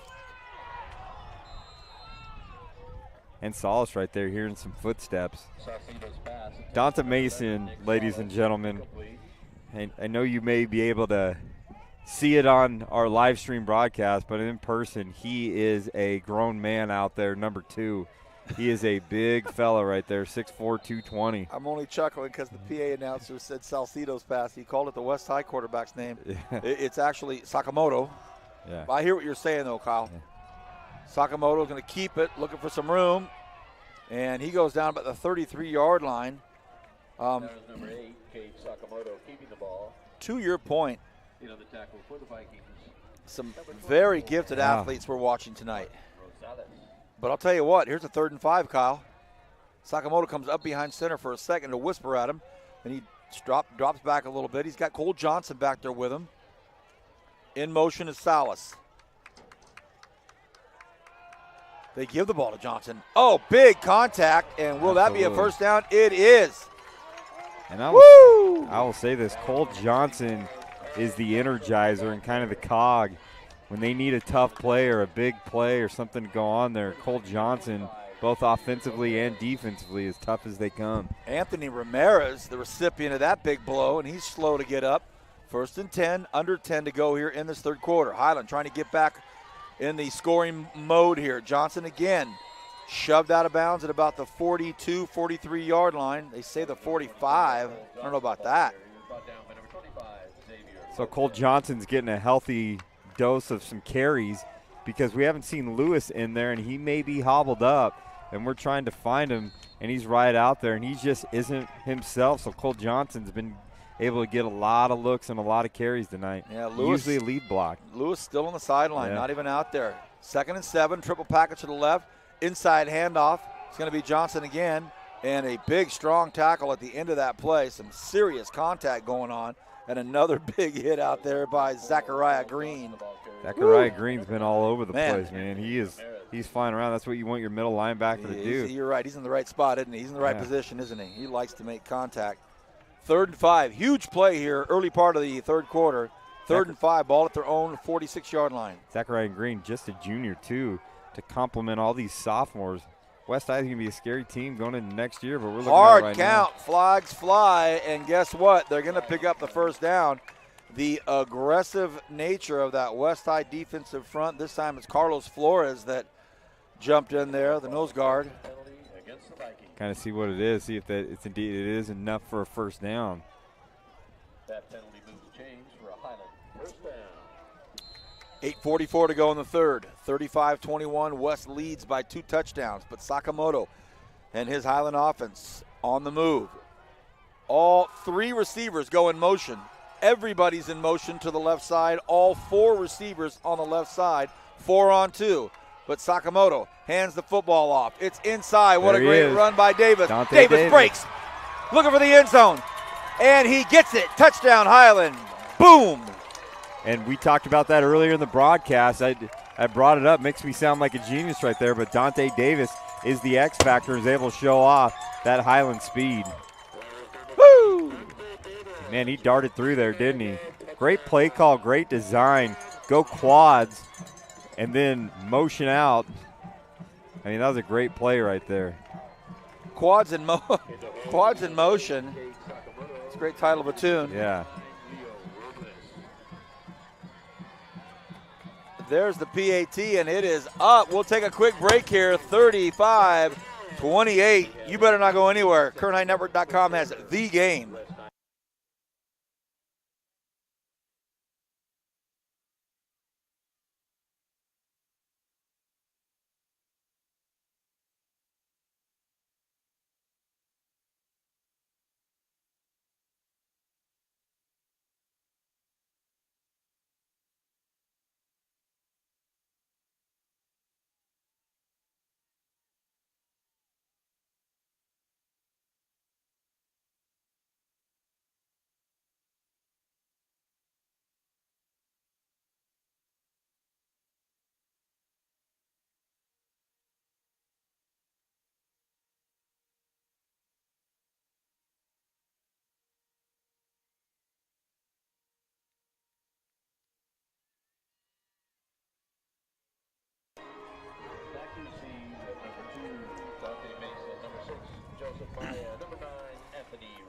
Buckle your seatbelt, right? Yeah, I mean, we're looking for the words of this game, but Dante Davis, wow.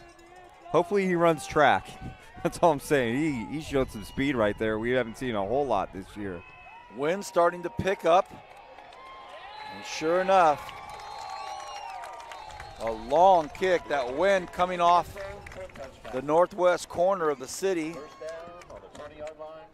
ripping right up the Panorama Bluffs and right up to Highland High School. Yeah. Beautiful side of the city back there. Nice, clean, fresh evening.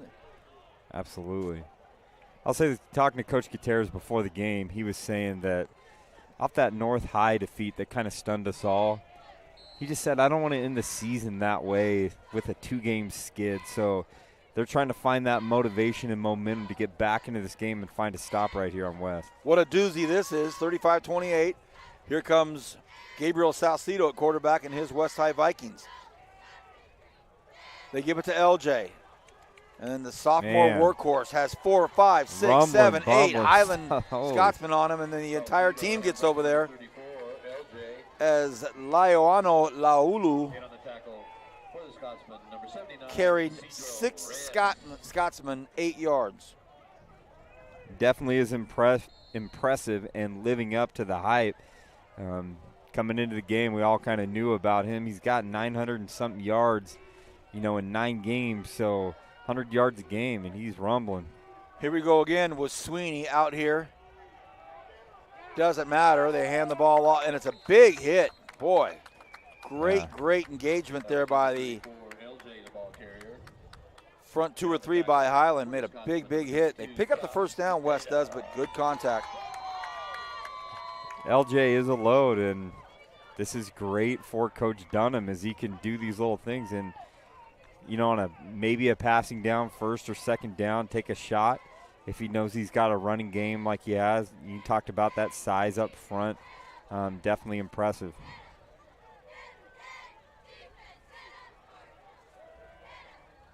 First and 10. Maya takes the pitch, open. looking for downfield blocking, gets it, flag on the play. Flag on the play. Maya's going to run down, but it will come back. I think it is coming back. And they're going to say it's a block in the back. Excellent. And I will say this, when you run the triple option, despite that hold right there, Saucedo really rode LJ right down into the line. Great pitch exchange and all that. Was wide open. It was the right call. But a block on the corner right there that you see right there is. Devonta Sweeney can't believe it. He thought he did everything right. He thought that the defender went down on his own. Could. And he's talking to the officials. The official's not hearing it. And Sweeney was talking to his quarterback, and Saucedo gave him a hand signal, like just put your hands all the way down then at your hip if he's going down. Either way, Maya had a big run called back. And, man, but when those runs are called back, it's still a reminder that they got 50 yards right now, Well, when you look at that, too, as a receiver, he's got to work those hands like an offensive lineman out on the outside. It's punch and release, punch and release, punch and release. Right. He's got to keep that going on the edge. He can't engage because they usually call holding there. LJ right behind Saucedo. They give it to him. A lot of contact up front. Getting rough here in the third quarter. Elbows are starting to fly a little longer. 6:27 and counting. We're at Highland High School. The Scotsmen welcoming the Vikings, and the Vikings have put up 35 on them. Yeah. Lead by 7. I'll tell you this, Westside does a good job of giving breathers to Dante Mason. They rely on him on offense and defense, and they're able to move the ball with LJ and some of their other weapons. Well, you can do it when you have a roster like they have. Yeah. You're right, Kyle. Mason doesn't have to play every play.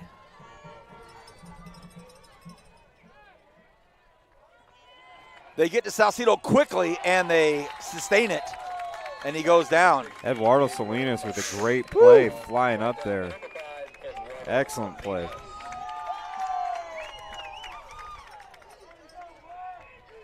Great game, ladies and gentlemen. We're blessed. What a way to start off this playoff season right here. Brings up a 3rd and 12. Both of these teams tonight, Kyle, have been in long third down situations. Both have converted. One of them went for a TD for Highland. So here's a 3rd and 12 from their own 29. You can hear the Highland crowd starting to really get into it here. Saucedo wants to throws it out here, incomplete. He was under some big-time pressure, and Sweeney had no shot at it. And under big-time pressure, and he's going to his left, and he's got to square his feet up, turn his feet, adjust, all of that. Just that's the thing he doesn't want to have to do, especially if you're a triple option team, to be able to drop back going against the grain of where you're at. So 4th and 12. West is going to punt. Salas will come back. He's inside Viking territory, basically standing at the 50 now. See if they pay attention to any fakes or anything going out there. I don't think it's in West High's repertoire this deep in their own territory, but not the best punt. Oh, and they hit the punter. They got him. We got to see if it's running into it or if it's roughing. Angel Trevino, at least he helped him up. He knocked him over, tried to block the punt, hit the punter.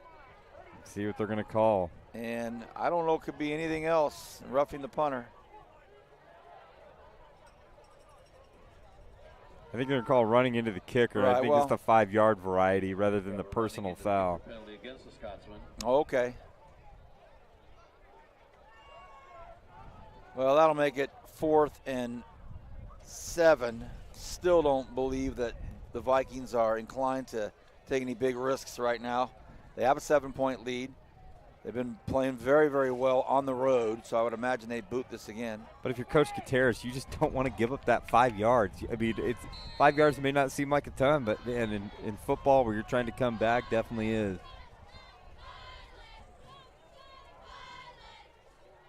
Perfect deep snap and a better punt. The wind is playing tricks with it, and it bounces sideways at the 44-yard line. It'll be 1st and 10 for the Highland Scotsmen They trail by 7 with 4:55 to go here in this third quarter. What a nice football game being played tonight. Harding's kick is spotted on the 44-yard line. I think it would behoove us, Vance, that we take a moment to honor those veterans as Veterans Day comes up on Saturday, the observance. No school tomorrow for the Kern High School District, but we are so thankful for all those that serve our country each and every day, and for those that have for the generations. So big shout out to our veterans. I'm not laughing at what you said. I'm cracking up at some of these guys down there. Of course, Kyle, a big parade Saturday morning. Sakamoto throws, and it's caught out there. Ramirez. An intricate pass play with some downfield blocking and a nice pitch and catch out there. Noah Ramirez had some downfield blocking. Good job. No huddle offense. More on your veterans commentary in a few minutes. Certainly want to talk about that before the evening's over. Johnson on the carry, looking for a little bit of space. Goes up to about the 41-yard line. So one thing Josh Ubeda getting a little chippy right there with number 29, Damani Jackson. Ubeda is kind of the energy on the team. One thing I really want to say about Coach Gutierrez, he has the very interesting packages and motions and sets in order to run the ball. So he does a really good job of trying to get the defense off kiltered. Quarterback keeper. Sakamoto gets to about the 40-yard line. Should bring up about a 3rd and 6. On the tackle for the Vikings, number 69. Sakamoto probably is going to play collegiate baseball somewhere, still trying to decide. I do know that UNLV is looking at him for football to play the safety more than a quarterback. So he is a very talented athlete. I'm curious to see where he ends up going.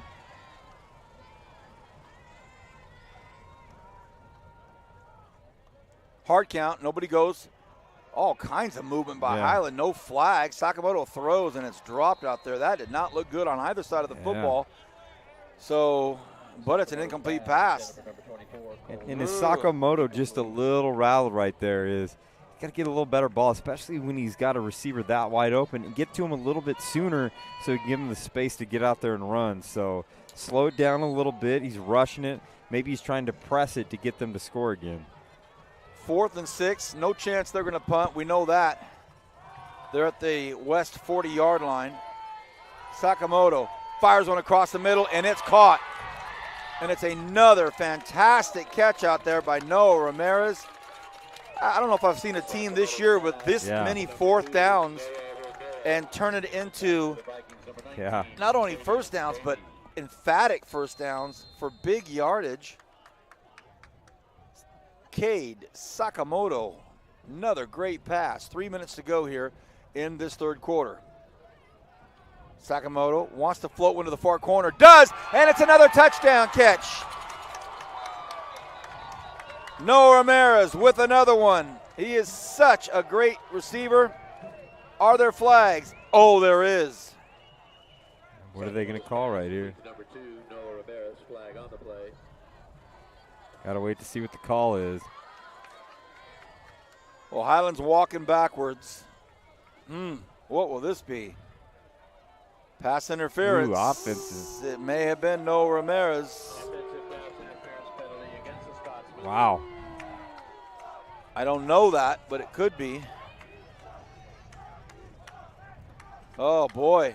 Not only do they not get the 6, the ball gets moved all the way back to the 41-yard line. But wonder if they found a little wrinkle right there, trying to get Ramirez the ball. I know Donta Mason's kind of finding out where Ramirez is out, but looks to be where they're at. Creative formation again. Last time we saw this, big touchdown by Dante Davis. This time, Great inside call. handoff to Johnson. Johnson up to about the 35-yard line, so they pick up 8 yards on it. One thing you got to give about Coach Gutierrez, you know he has a package when he runs some things. Doesn't give anything away. Last time they had a Dante Davis run. This time they come underneath with the counter to Colt Johnson. it's easy to call plays, but having a system behind it gets a little more difficult. Fake to Ramirez. Sakamoto keeps it. Gets to about the 27-yard line. Trying to do the hurry-up offense, but they're still not snapping it as quickly as the hurry-up offense might indicate. Now the call coming in.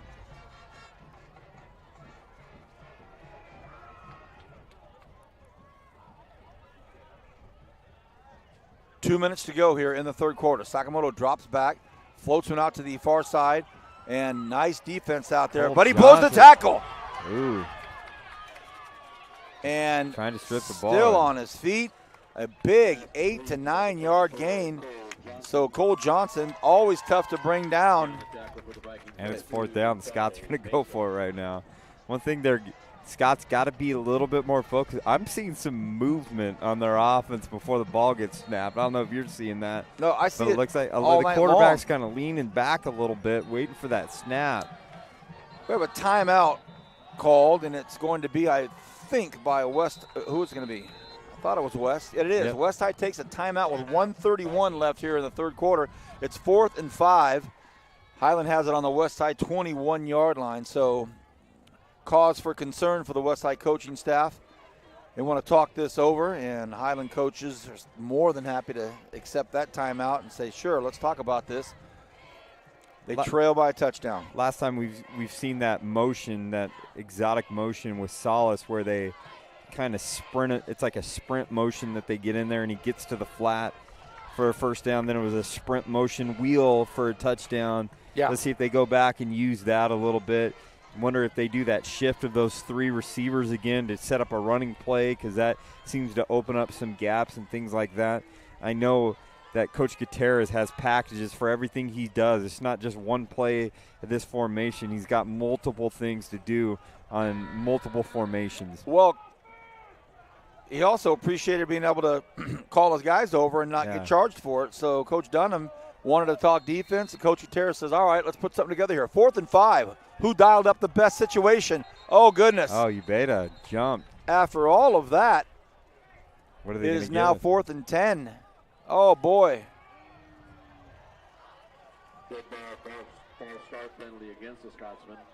They say that all the time. You got to be able to hold your water right there. So does that, well, Kyle, does that change the complexion of what they're looking at offensively? I still think this is 4-down territory right here. As far as what they're going to run. Yeah, absolutely. Okay, Sakamoto drops back, looks to his right, floats one out across there, and it is incomplete. No receiver really in the area. Yeah. So they will give the football back to West High School with 1:25 left here in the third, and Vikings lead by a touchdown, 35-7. Interesting play call. 4 verticals going on there right there. There's nothing in the middle of the field, a settle route or anything like that as well. So very interesting play call. Let's see how West High responds with the new opportunity.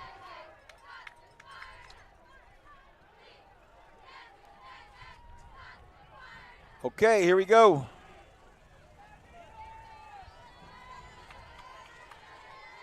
Ball's on their own 25-yard line. Salcido puts Maya in motion back there. And Salcido was hit. He was throwing the football, going to try to throw the football, but he was hit hard. I'll say this, Vance. We have 1:21 left in the third quarter, and the only big play that we've seen out of Dante Mason in the second half is that kick return. Since then, he's been relatively quiet, so I'm curious to see. He was the subject of their offense in the first half. We haven't seen a lot of him in the second half. Well, you may have just opened up Pandora's box, because it looks like he may get it soon. He's in motion, and they pitch it to him. He cuts back up, takes on 2 or 3 Scotsmen, and doesn't get it. Ball goes back to about the 25-yard line.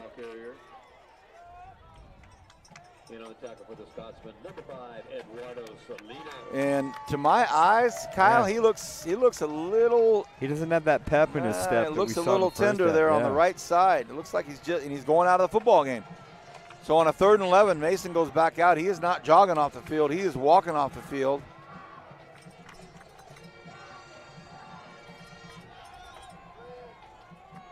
And he has not looked like 100%.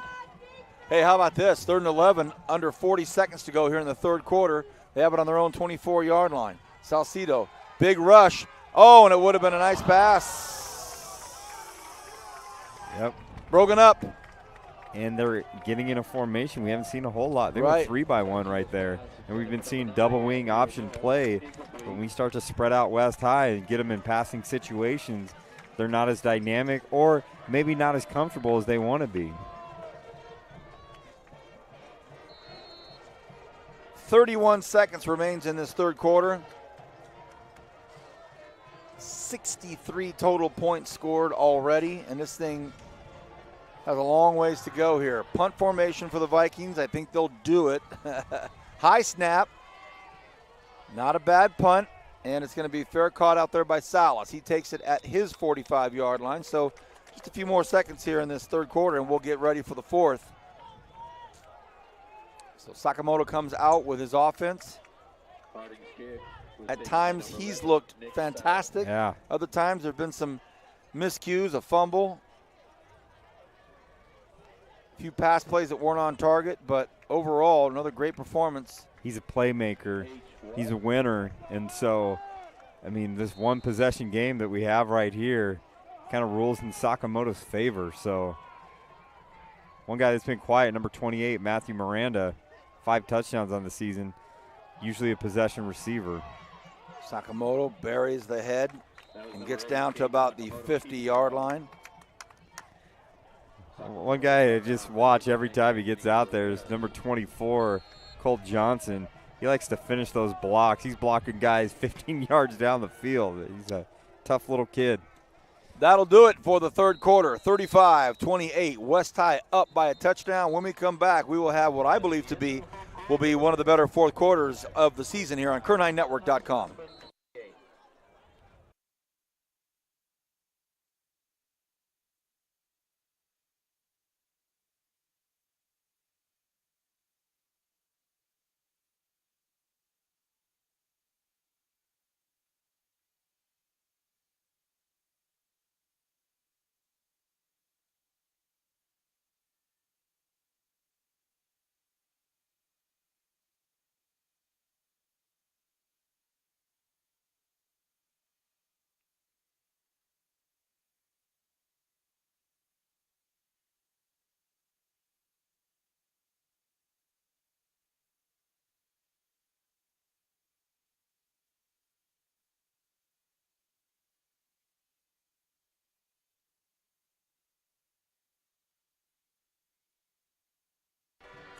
Fourth quarter action here at Scotland Yard. Highland High School welcoming in West High School tonight for the first round of the 2017 playoffs. Highland 8-1 overall, 3-1 in SEYL.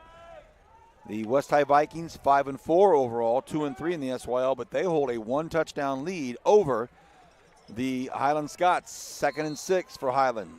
Ball is pretty much at midfield. Sakamoto rolls to the left, throws, and it's caught out there, and it's a nice catch. Good downfield block. It's a good one, and I can't believe this official is going to call it. Davis was with the reception. Got 2 flags down there, so I wonder if 2 officials called it. And the crowd doesn't like it because they believe that it was a good, clean hit. Yep. It was a decleater. One thing I'll say this is Cade Sakamoto was patient on throwing that flat right there to Dante Davis and was able to get it early, and they were able to get big yardage off that. But I'm with you. It appeared to be a clean hit right there, and it's just unfortunate that – and I'll say this is frustrating sometimes as a coach. An official from far away is able to call that. But there's 3 flags down there, it looks like. And tough calls to make in tough situations. That's a tough one. Well, I mean, you look at the dynamics and the scenario of it. It was 2nd and 6 to start off the fourth quarter, and they've been on the move, and that was a big, big gain. Called back. The officials saw what they believed to be was an illegal hit. The Highland High School sidelines, players, fans, all alike thought it was clean, thought that the defender had a clear view of what was happening. Maybe it's because he went high. Maybe, I mean, that's been kind of the, that rule the last few years where they hit a guy high in that neck, and it's a football movement. And I understand there's the letter of the law, the letter of the rule, and the spirit of the rule. And sometimes you got to let kids play football. That's part of the game right there. Tough one. 2nd and 16 for Highland. Sakamoto throws, and it is dropped. It was intended out there for Matthew Bayaka. Got to give it up for the West High Vikings. They have a good little plan against this Highland, spread attack right here, where they have made one of the better quarterbacks we've seen in town uncomfortable, and he hasn't been in a rhythm all night.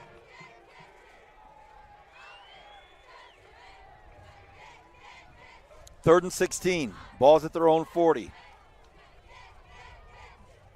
Sakamoto flips it out to Davis on the far side. Can he get outside? That's what he's looking for.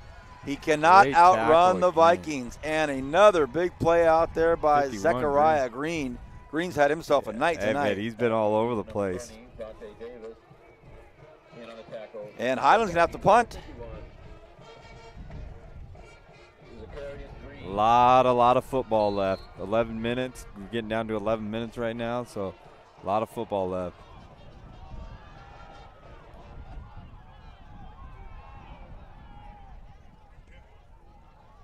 Low punt, could take a dangerous bounce. Almost Anthony Ramirez thought about it. Great bounce, though. So it'll be about the 20-yard line or maybe just inside that. 1st and 10 for West High.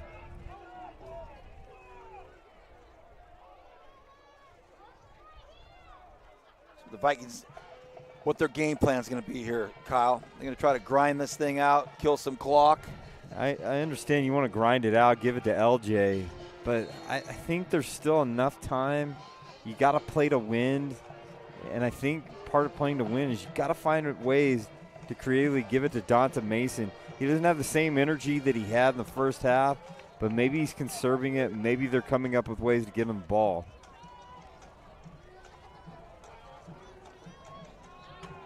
LJ busts through the middle. And the West High Vikings are a player or two away from, if they get through that levels right there, that could be a long run right there. I'm reading your mind, and it's going to be tough to overcome them.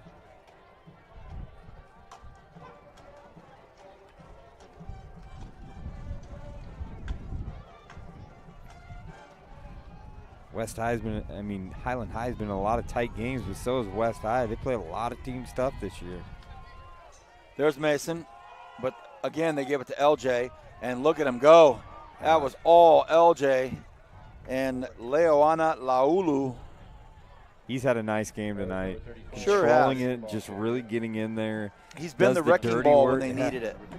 He does the dirty work, and playing that fullback position in a triple option attack, you know you're going to get hit a lot and often at a lot of different things, and the leverage he's able to maintain is pretty impressive. First down, Vikings, under 10 to go here. They're up by a touchdown in the bruising running game of the Vikings right now, and they give it to Mason. Mason, they key off on him, though. Yeah. They bring him down, so they were all over him. They kind of did a little buck sweep action right there, and they were able to read it real quick, but I still like Mason out in space, and I know that, I don't coach the kid on a daily basis, but the times he's looked good in space, he's been able to pull away and use that speed and athleticism and that 6'4", 220 frame. You don't come by those too often in high school, but when you do, you got to be creative with the ways you give them the ball. We're going to dip below the 9-minute mark here in 5 seconds. Lopez out here as the receiver going against Ramirez. They go with LJ, and he gets maybe a yard or two. It's going to bring up 3rd and 12. Big third down here for both football teams as we're under 9 minutes to go in the fourth quarter. West leads 35-28. And it's very manageable, and this is, I would say, if you're going to pass the ball, you look for number 2 to see if you can get him the ball. I've been redundant on this, but he's just that much of a playmaker and that much of a mismatch. But he's been a little sluggish this half. He doesn't look like he has that same energy that he had in the first half.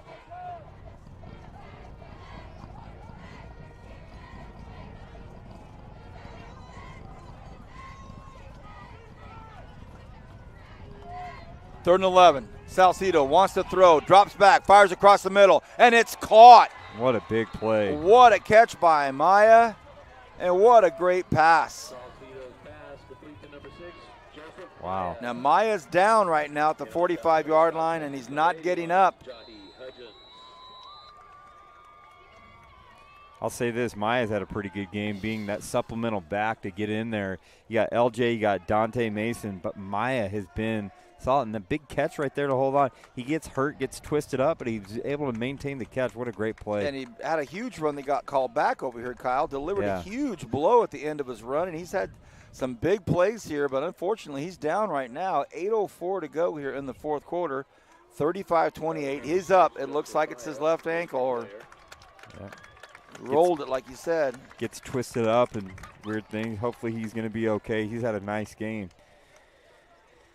And I think we've talked about that. Joseph Maya, sophomore. LJ, sophomore. I mean, you got some guys that are coming here that are sophomores. We've called Zachariah Green's name often. He's a junior. We've talked number 9, Anthony Ramirez. He's a sophomore. So the future is bright. We've said that all night. But the West High Vikings, not only are they playing tough tonight, but next few years, ladies and gentlemen, they're going to be a tough squad to compete against. Green could be a running back. Yeah. Mason in blocking for LJ, and boy, doesn't that help you when Dante Mason rolls through there and says, just follow me. So your 6'4", 220 guy's blocking for your 5'10", 280 guy. Let's go. How much does LJ weigh? LJ is 5'9", 230. Wow. I was off 50 pounds, but what does it matter? Yeah, he's a load getting through there and has the leverage. But that's 6 yards a pop, triple option team. You'll take 6 yards, 7 yards every time. 500 pounds coming at you between those two. Gosh. Close to getting below 7 minutes here. 2nd and 4 for the Vikings. Ball's at the Highland 39. And LJ now doing the work. I mean, He is doing the work. When you know you're going to get it, and everybody else knows you're going to get it, and you're still getting positive yards, forward momentum yards. Boy. So these teams met early on in the scrimmage 12 weeks ago. Seems like an eternity ago. And I think Highland had the upper edge at that time, but West High's found an identity, and it's wrapped in LJ and big plays to Mason. So it's steady dose of both. It's really well. Let's see if they continue to ground and pound right here. Fumble, ball's on the ground, and it's picked up by Highland. The Wow. option read did not work. Salcedo stuck it in there. It got bobbled out, and the ball is Highlands football. 6.5 to go. They trail by a touchdown. The ball's going to be at the 40-yard line, so an inexplicable mistake by the Vikings. Armio with a big fumble recovery for the Highland Scots. Oh, boy.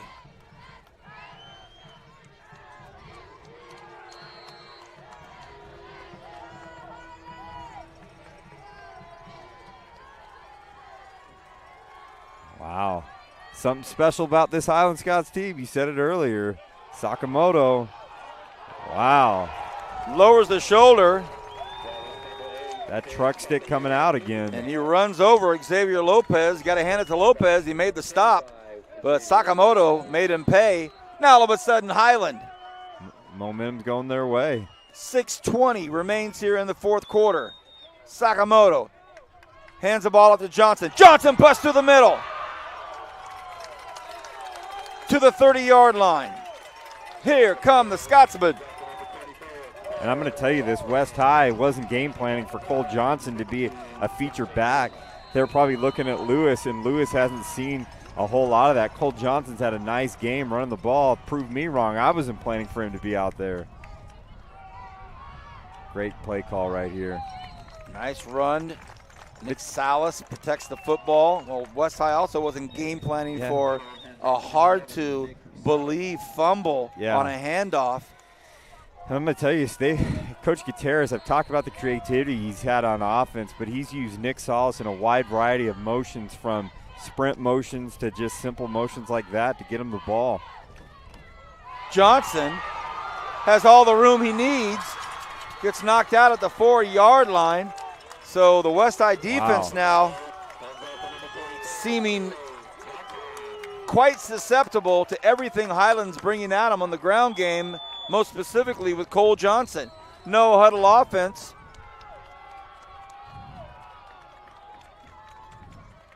Ramirez being asked to scoot in just a hair. Ouch. Ouch. Carlos Flores has seen enough of that. Went to the well a little too much with Cole Johnson right there. You know, he's tired, but they just got to get it under control. And this has definitely got to be 4-down territory, and I think their touchdown is on the minds of the Highland Scots. Wow. Okay, 2nd and 10, no gain. Sakamoto rolls to his right, throws across the body, and it's a great catch. Tries to slip. He reaches out. Johnson thought about putting the football over the goal line, but then he saw traffic and tucked it back in real quick. Could not afford to have a fumble. That's a tough throw, too, because he had to get it low, and he's rolling to his right as a lefty quarterback, and that's a tough call. You don't have a big target in Cole Johnson, so. Here we go. 3rd and goal from the 1. Sakamoto wants to take it in himself. Does he get it? Touchdown. He does. A quick score. Absolutely. After the turnover.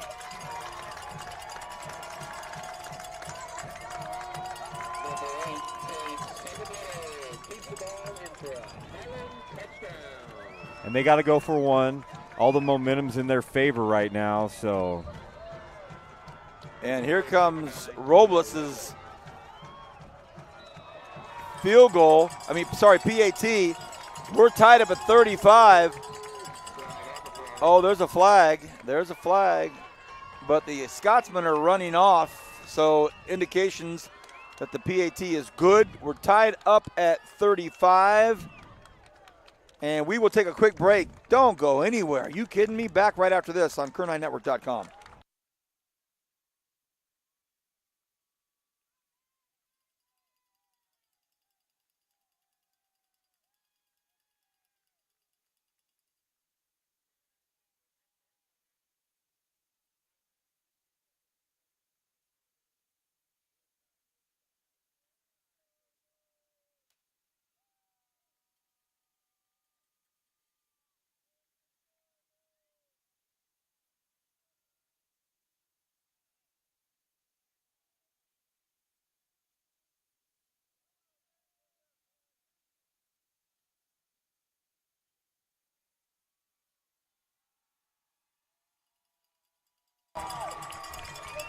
A lot of people are starting to go on Kern9Network.com. At least that's what I'm hearing on my phone, and I'm seeing on Facebook, and I'm seeing on Twitter, and I'm getting buzzed on this thing saying, hey, what a game. So if you're watching this and you know somebody that went to Highland or went to West or just like some good football, you better get a hold of them. Tell them to get on Kern9Network.com because we are rolling. Now, that penalty was against the Vikings on the PAT, so it's marched off.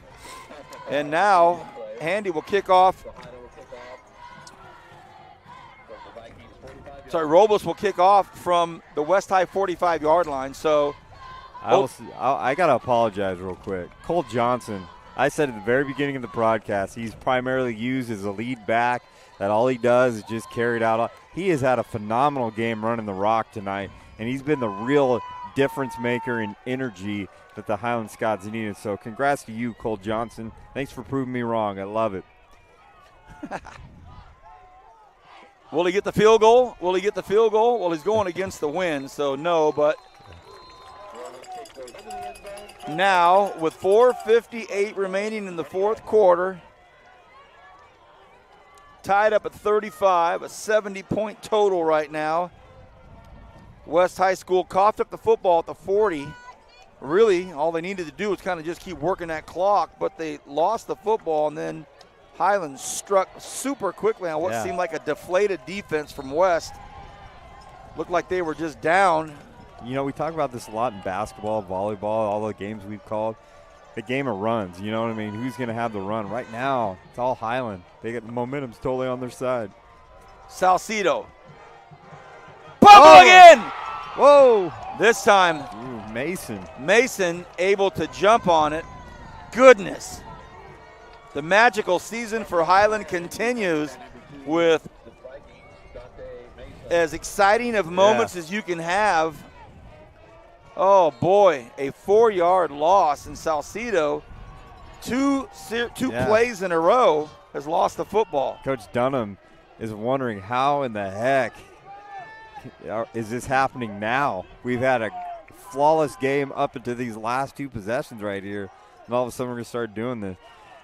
And this is the case, and they may have plans for Mason. I'd like to see him in space a little bit more.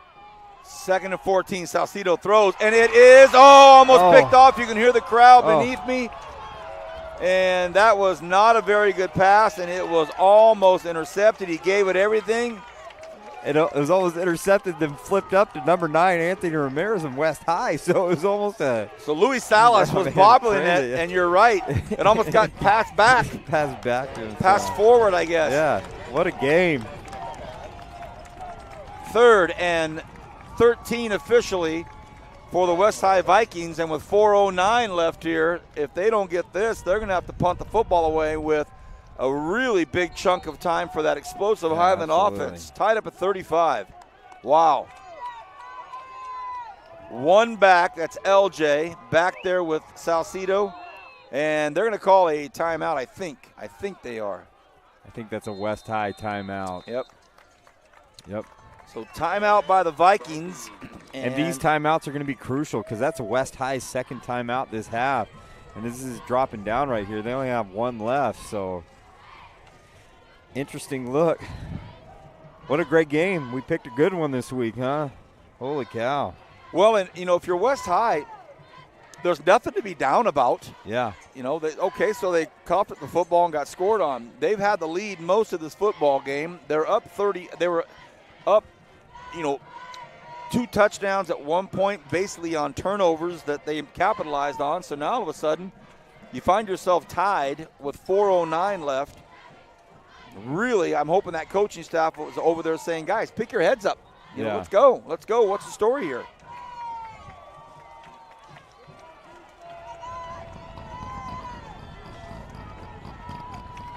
So you can hear the crowd really getting into it below us. They're just like 2 feet away from us. Stephen Lynch to my left, the Lynch mob. He doesn't know what winning coach is going to be, who he's going to be talking to. Salcido has some good time, steps up out of the pocket, but then he goes down, still on his feet, and they got to him. A big loss.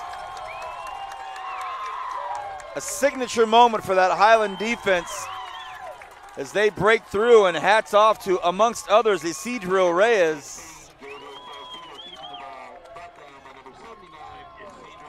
So Isidro with a big hit, and now the Vikings will punt.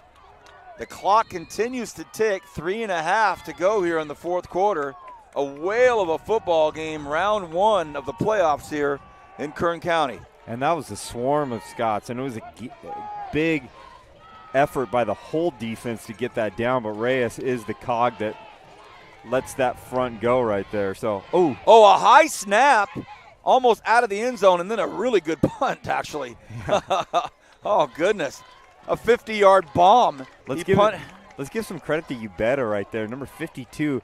He is diving right there and rolling out there. Now he's hustling back to get onto the offensive side of the ball. For a big fella, I'm impressed by the effort that he's given.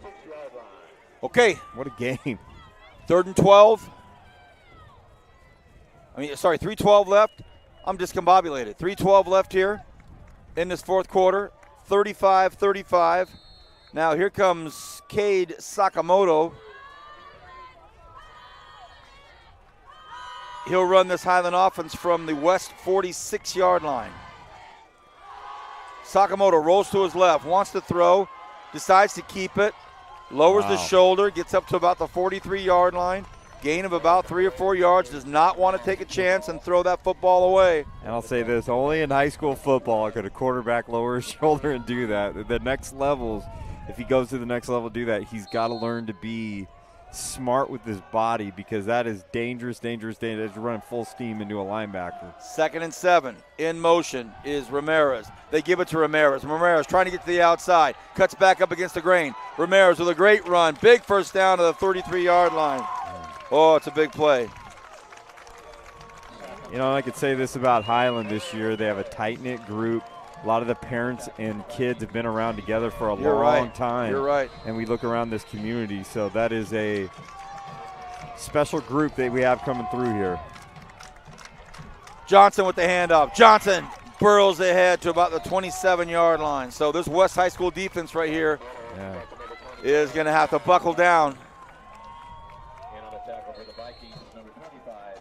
2nd and 4, no huddle offense. Sakamoto takes a look, tells Ramirez, come on this side, get on my right side. He's got Salas in one slot, Ramirez in the other. Now he sends Ramirez back again. Ramirez going to go out here in the flatland. They give it to him. And Great he's brought open field down. tackle again. Superb tackle. Great job out there by Davian Bailey. We've seen Davian Bailey a few times be able to get out there and make some big open field tackles, especially in that bubble motions that we see right here. 145 and counting. Here we go. Exciting game.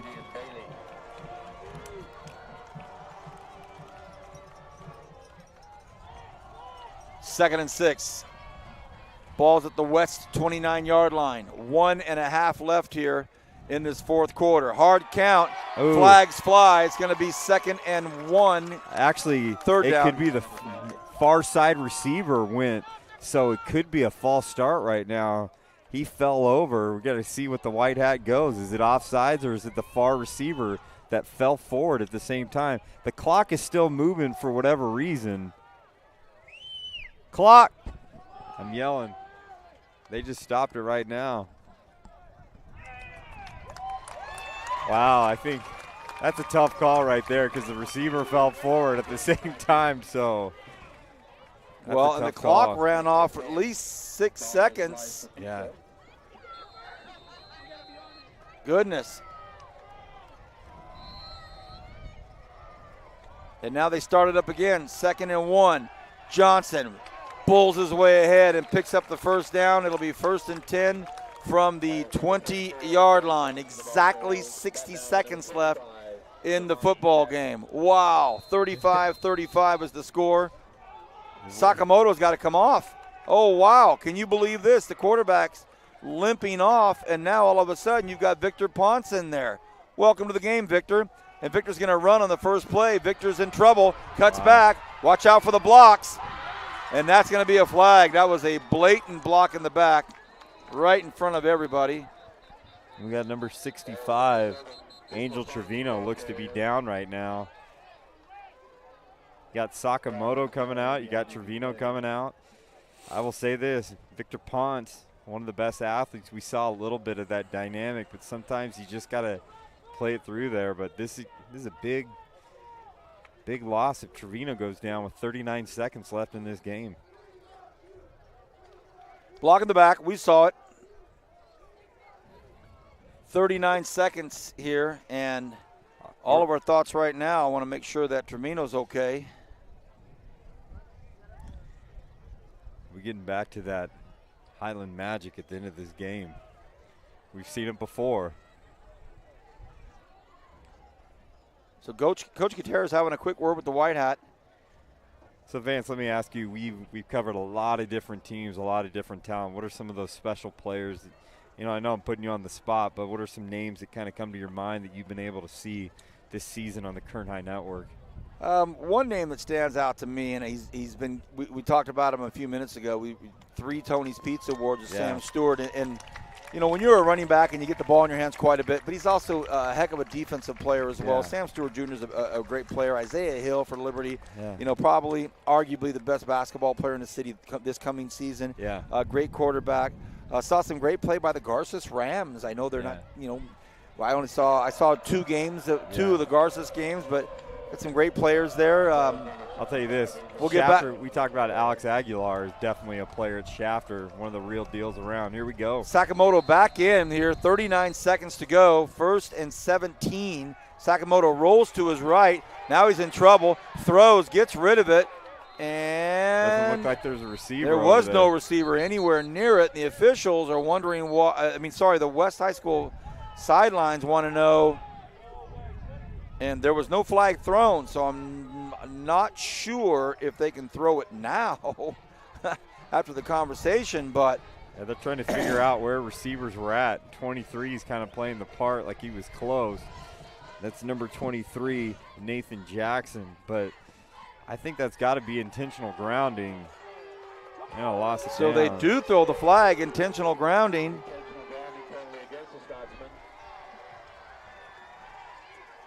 It is a loss of down.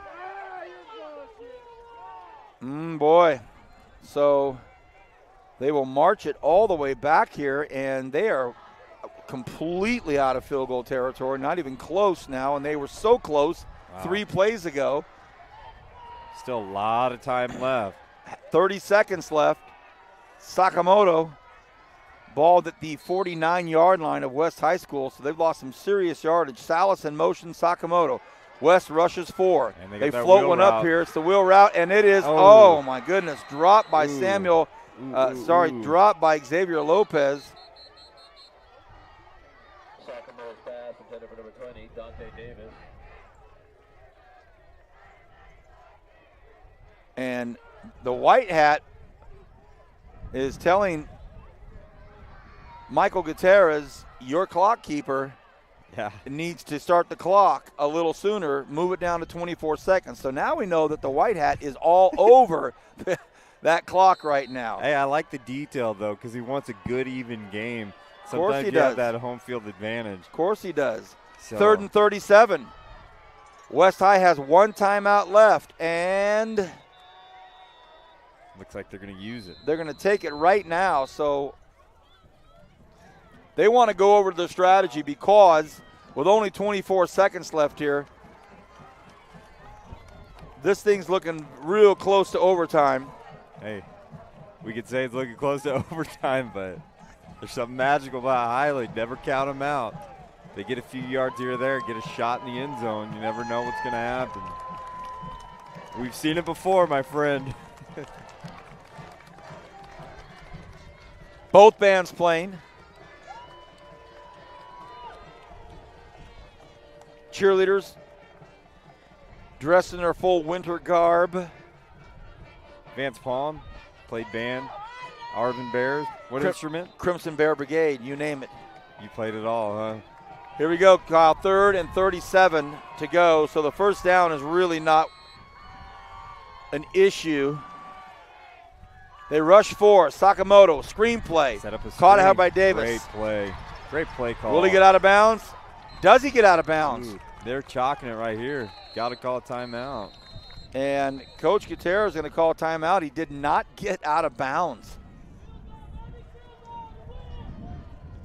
So that'll bring up 4th and super long with 12 seconds. Can you say Hail Mary? Got to take a chance unless your kicker. Nah, that's way too far. You're looking 53. Well, you never know. It would be it'd be basically about 52, 53-yard field goal. No, 44. It'd be a 34, 37, 40. Yeah, 47-yarder, right. What a game. It's not over. Can't ever count these Highland Scots out.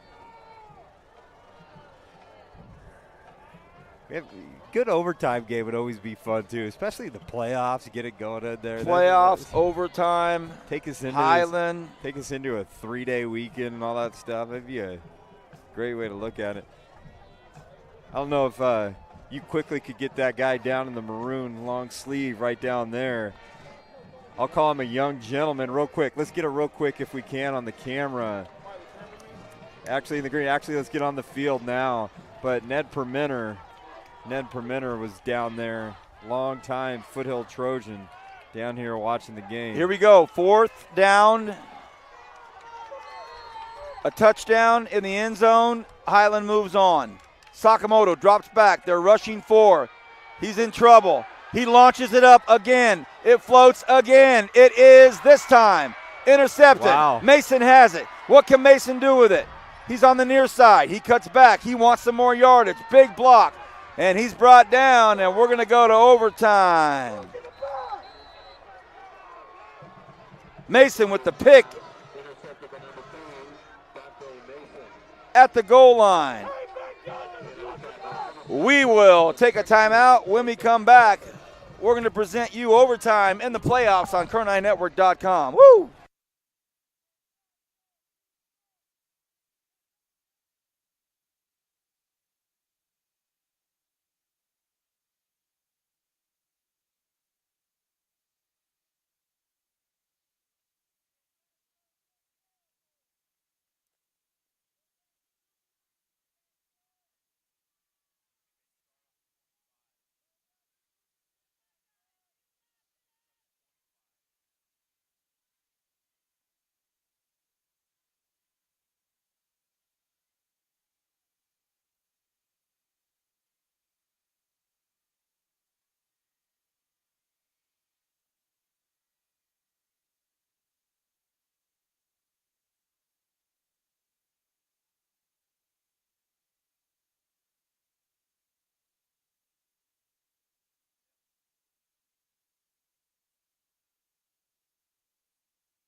Welcome back, everybody. We are in overtime right now.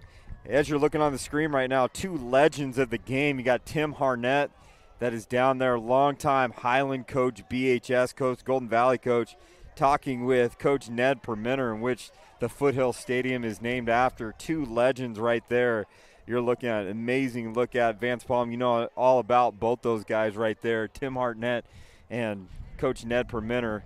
Synonymous with Kern County football. I like seeing this local media out there, all the local affiliates getting footage of these captains coming out here for an overtime shot.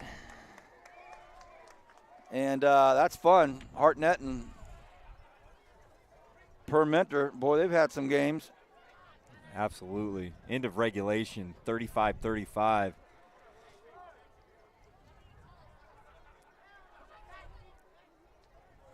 Here we go. The captain's out meeting.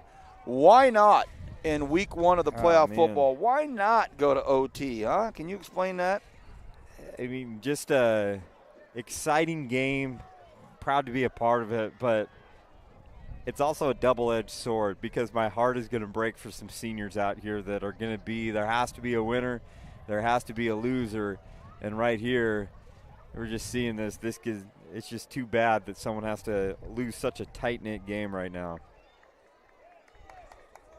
Highland won the coin flip. They deferred. Highland wins the coin toss. They will defer. The football will be in West High School's hands first. The onus on the Vikings, the pressure on West High to put something up on the board. And honestly, West High School right now probably feeling mixed emotions, a little defeated, a little downtrodden, but then they did come up with the interception by Mason at the goal line to put them in overtime. So we'll see who's got it. Got to give a shout out to our other cameraman, Kevin Willies, watching this game, enjoying it, feet up, former West High Viking, watching such excitement. Give a shout out to him. He's been with us all season, last season. Slacker. My man, K-Dub won. A lot of exciting things coming up, Vance. Kern High Network. When we get back from Thanksgiving break, we got the grand opening of North High's new gymnasium, Lloyd Williams Court. Can't wait. Big celebration there. The mayor, I think, will be there. Dr. Schaefer is going to have he's the master of ceremonies there. We'll be broadcasting all that. That'd be great. It's going to be followed by North against Centennial in both boys and girls hoops. Oof. And then the next day it's going to be BHS and Ridgeview boys and girls hoops. Going to be a few more big games. And we're also going to have Golden Valley South High soccer, and we got a special treat on that as we move forward to that. And then we got volleyball all-star game that Wednesday after that. So it's a big week coming back off of Thanksgiving. Okay, here we go. West High School has the football first. On the 25. Ball's at the 25-yard line. Salcido hands the ball to LJ. LJ behind a couple of blockers and the entire line. So they go double tight right here, 3-horse backfield, and they put LJ in the back, and this is their power set right here. What a great move. Highland hasn't seen it all night. They get a good 6-7 yard gain. And, you know, Kyle, in overtime, in this scenario and the way this is set up, it sure does play into a power team's hands. So you got a 6-7 tight end on the near side. I mean, this is a new set. Flags, going to be movement by West High School, I believe. Kind of that offset eye look. Just negates a big first down run, and now it puts it back to 2nd and long. Right. It's a lot different in regulation time. If you don't, something doesn't happen, you punt the football. Here, that 5 yards is costly, like you just said. I love these overtime games. There's no time on there. Each team starts at the 25, tries to score, and they get an opportunity for that. Salcido. The ball this time to Mason. Mason carries 3 or 4 Scotsmen with him up to about the 18-yard line. Mason, wow, what a powerful running back he is. And a little bit of over pursuit on Highland right there. Yeah. It's a quick underneath handoff that they're able to get some tough yardage. So saw that. All right, here we go. 3rd and 3. 3rd and 3. Salcido, again, 3 backs behind him. He's going unbalanced to the left side. LJ moving those legs, just churning those legs up to about the 11-yard line. It is going to be short. It is 4th down. So here's the scenario. If you're a novice watching these games for the first time, if they don't get the first down, all Highland has to do is put a field goal up, and it's over. And this is where special teams are so critical and crucial. Does Highland have enough to get there? So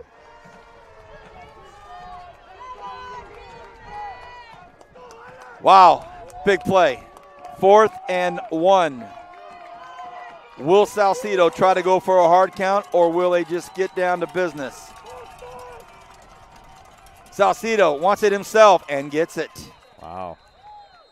And gets it. Sure did. That was a gutsy call, and you got to make sure that exchange between he and that center is perfect, and he got it. And I was thinking LJ is going to get the ball right there, but that's a good kind of alternative play right there. Instead of giving it to Mason, instead of giving it to LJ, keep it with your quarterback. Maybe they don't expect it, and they get the first down. Okay. New set of downs. The ball's at the 14-yard line. Salcido. And West High School is going to burn their 1 timeout. They're going to burn their 1 timeout. By the way, Ben Phillips had just come into the football game. He's a defensive tackle for the Vikings.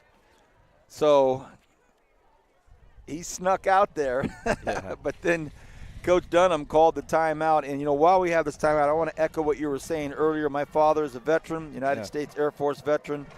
And it's a special day for our family, and I know for so many families here in our community.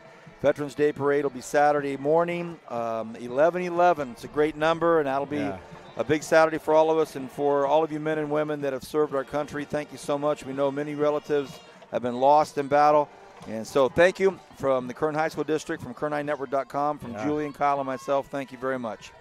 Appreciate that, Vance. You got it. Here we go. 1st and 10. Salcido behind center.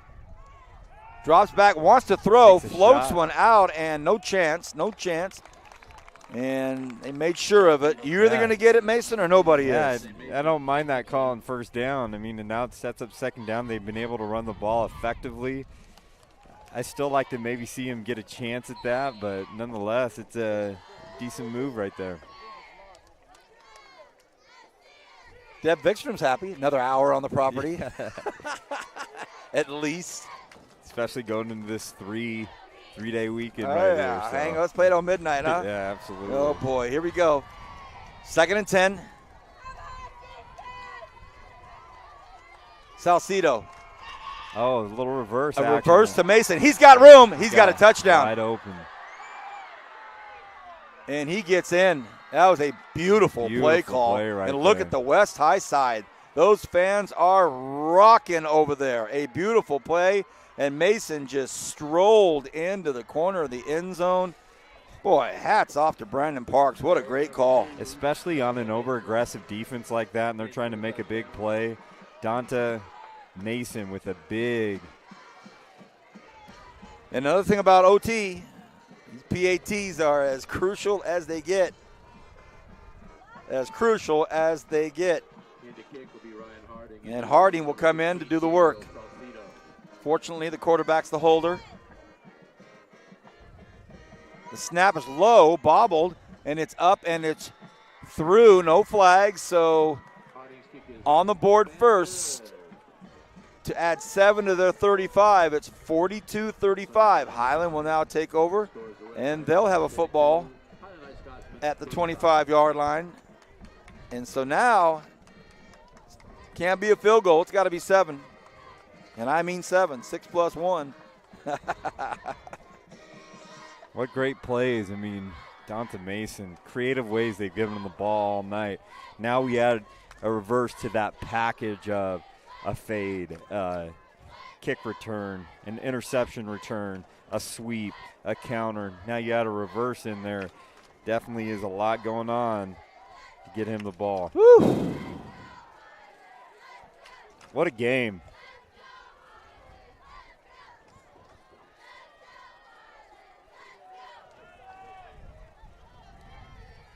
Okay. Cade Sakamoto. And after the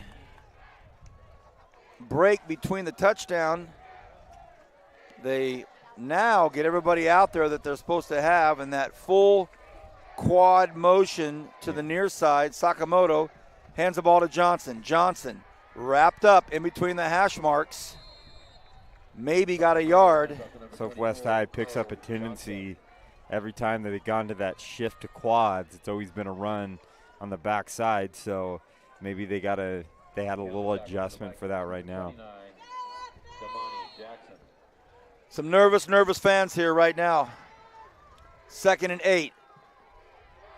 Sakamoto keeps it. He gets to the 15-yard line, close to the first down, real close. I like the exchange between Sakamoto and Ramirez. Really drew. Ramirez was able to carry his fake out enough.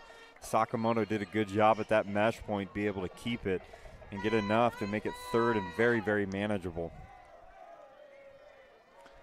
Sakamoto, oh man, thrown for a 1-yard loss. Big Certainly play right didn't get here. any gain.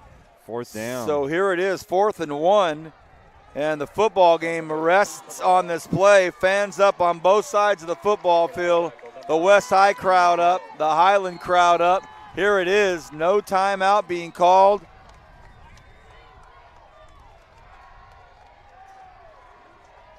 This could be it. Nobody jumps. Sakamoto's got to do something with it. He throws. It is caught for the first down. Wow, big play. Boy, and who catches it? Ramirez. Ho, ho, ho, ho. Well, Sakamoto rolled to his strong side, which is the near side. He's left-handed, so he comes over here to the left side. And that ball was caught inches above the ground by Ramirez. And here we go, 1st and 10 from the 12-yard line. Sakamoto looks to the right, flushed out of the pocket. Has that great vision, brought down at about the 15-yard line. Big tackle by Damani Jackson. We go back to the first down play. He said he got it within inches off the ground, but I thought Sakamoto put it in the only spot to give his receiver a chance. No question. And he slid back and made a great play and great chemistry right there because that ball looked like it almost skipped right there, but it was a good throw right there. Cole Johnson is off his right hip. Ramirez takes the fake handoff. Sakamoto gets to about the 9-yard line. Sakamoto is a player, comes up a little gimpy right now, but he's not coming off the field. Kid's a player. Dante Davis comes in. 3 receivers way out to the far side.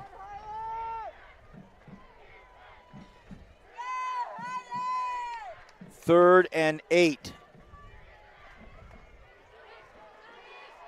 Sakamoto throws, and it is picked off. Dante Mason picks it off. West High wins. Look at the Vikings.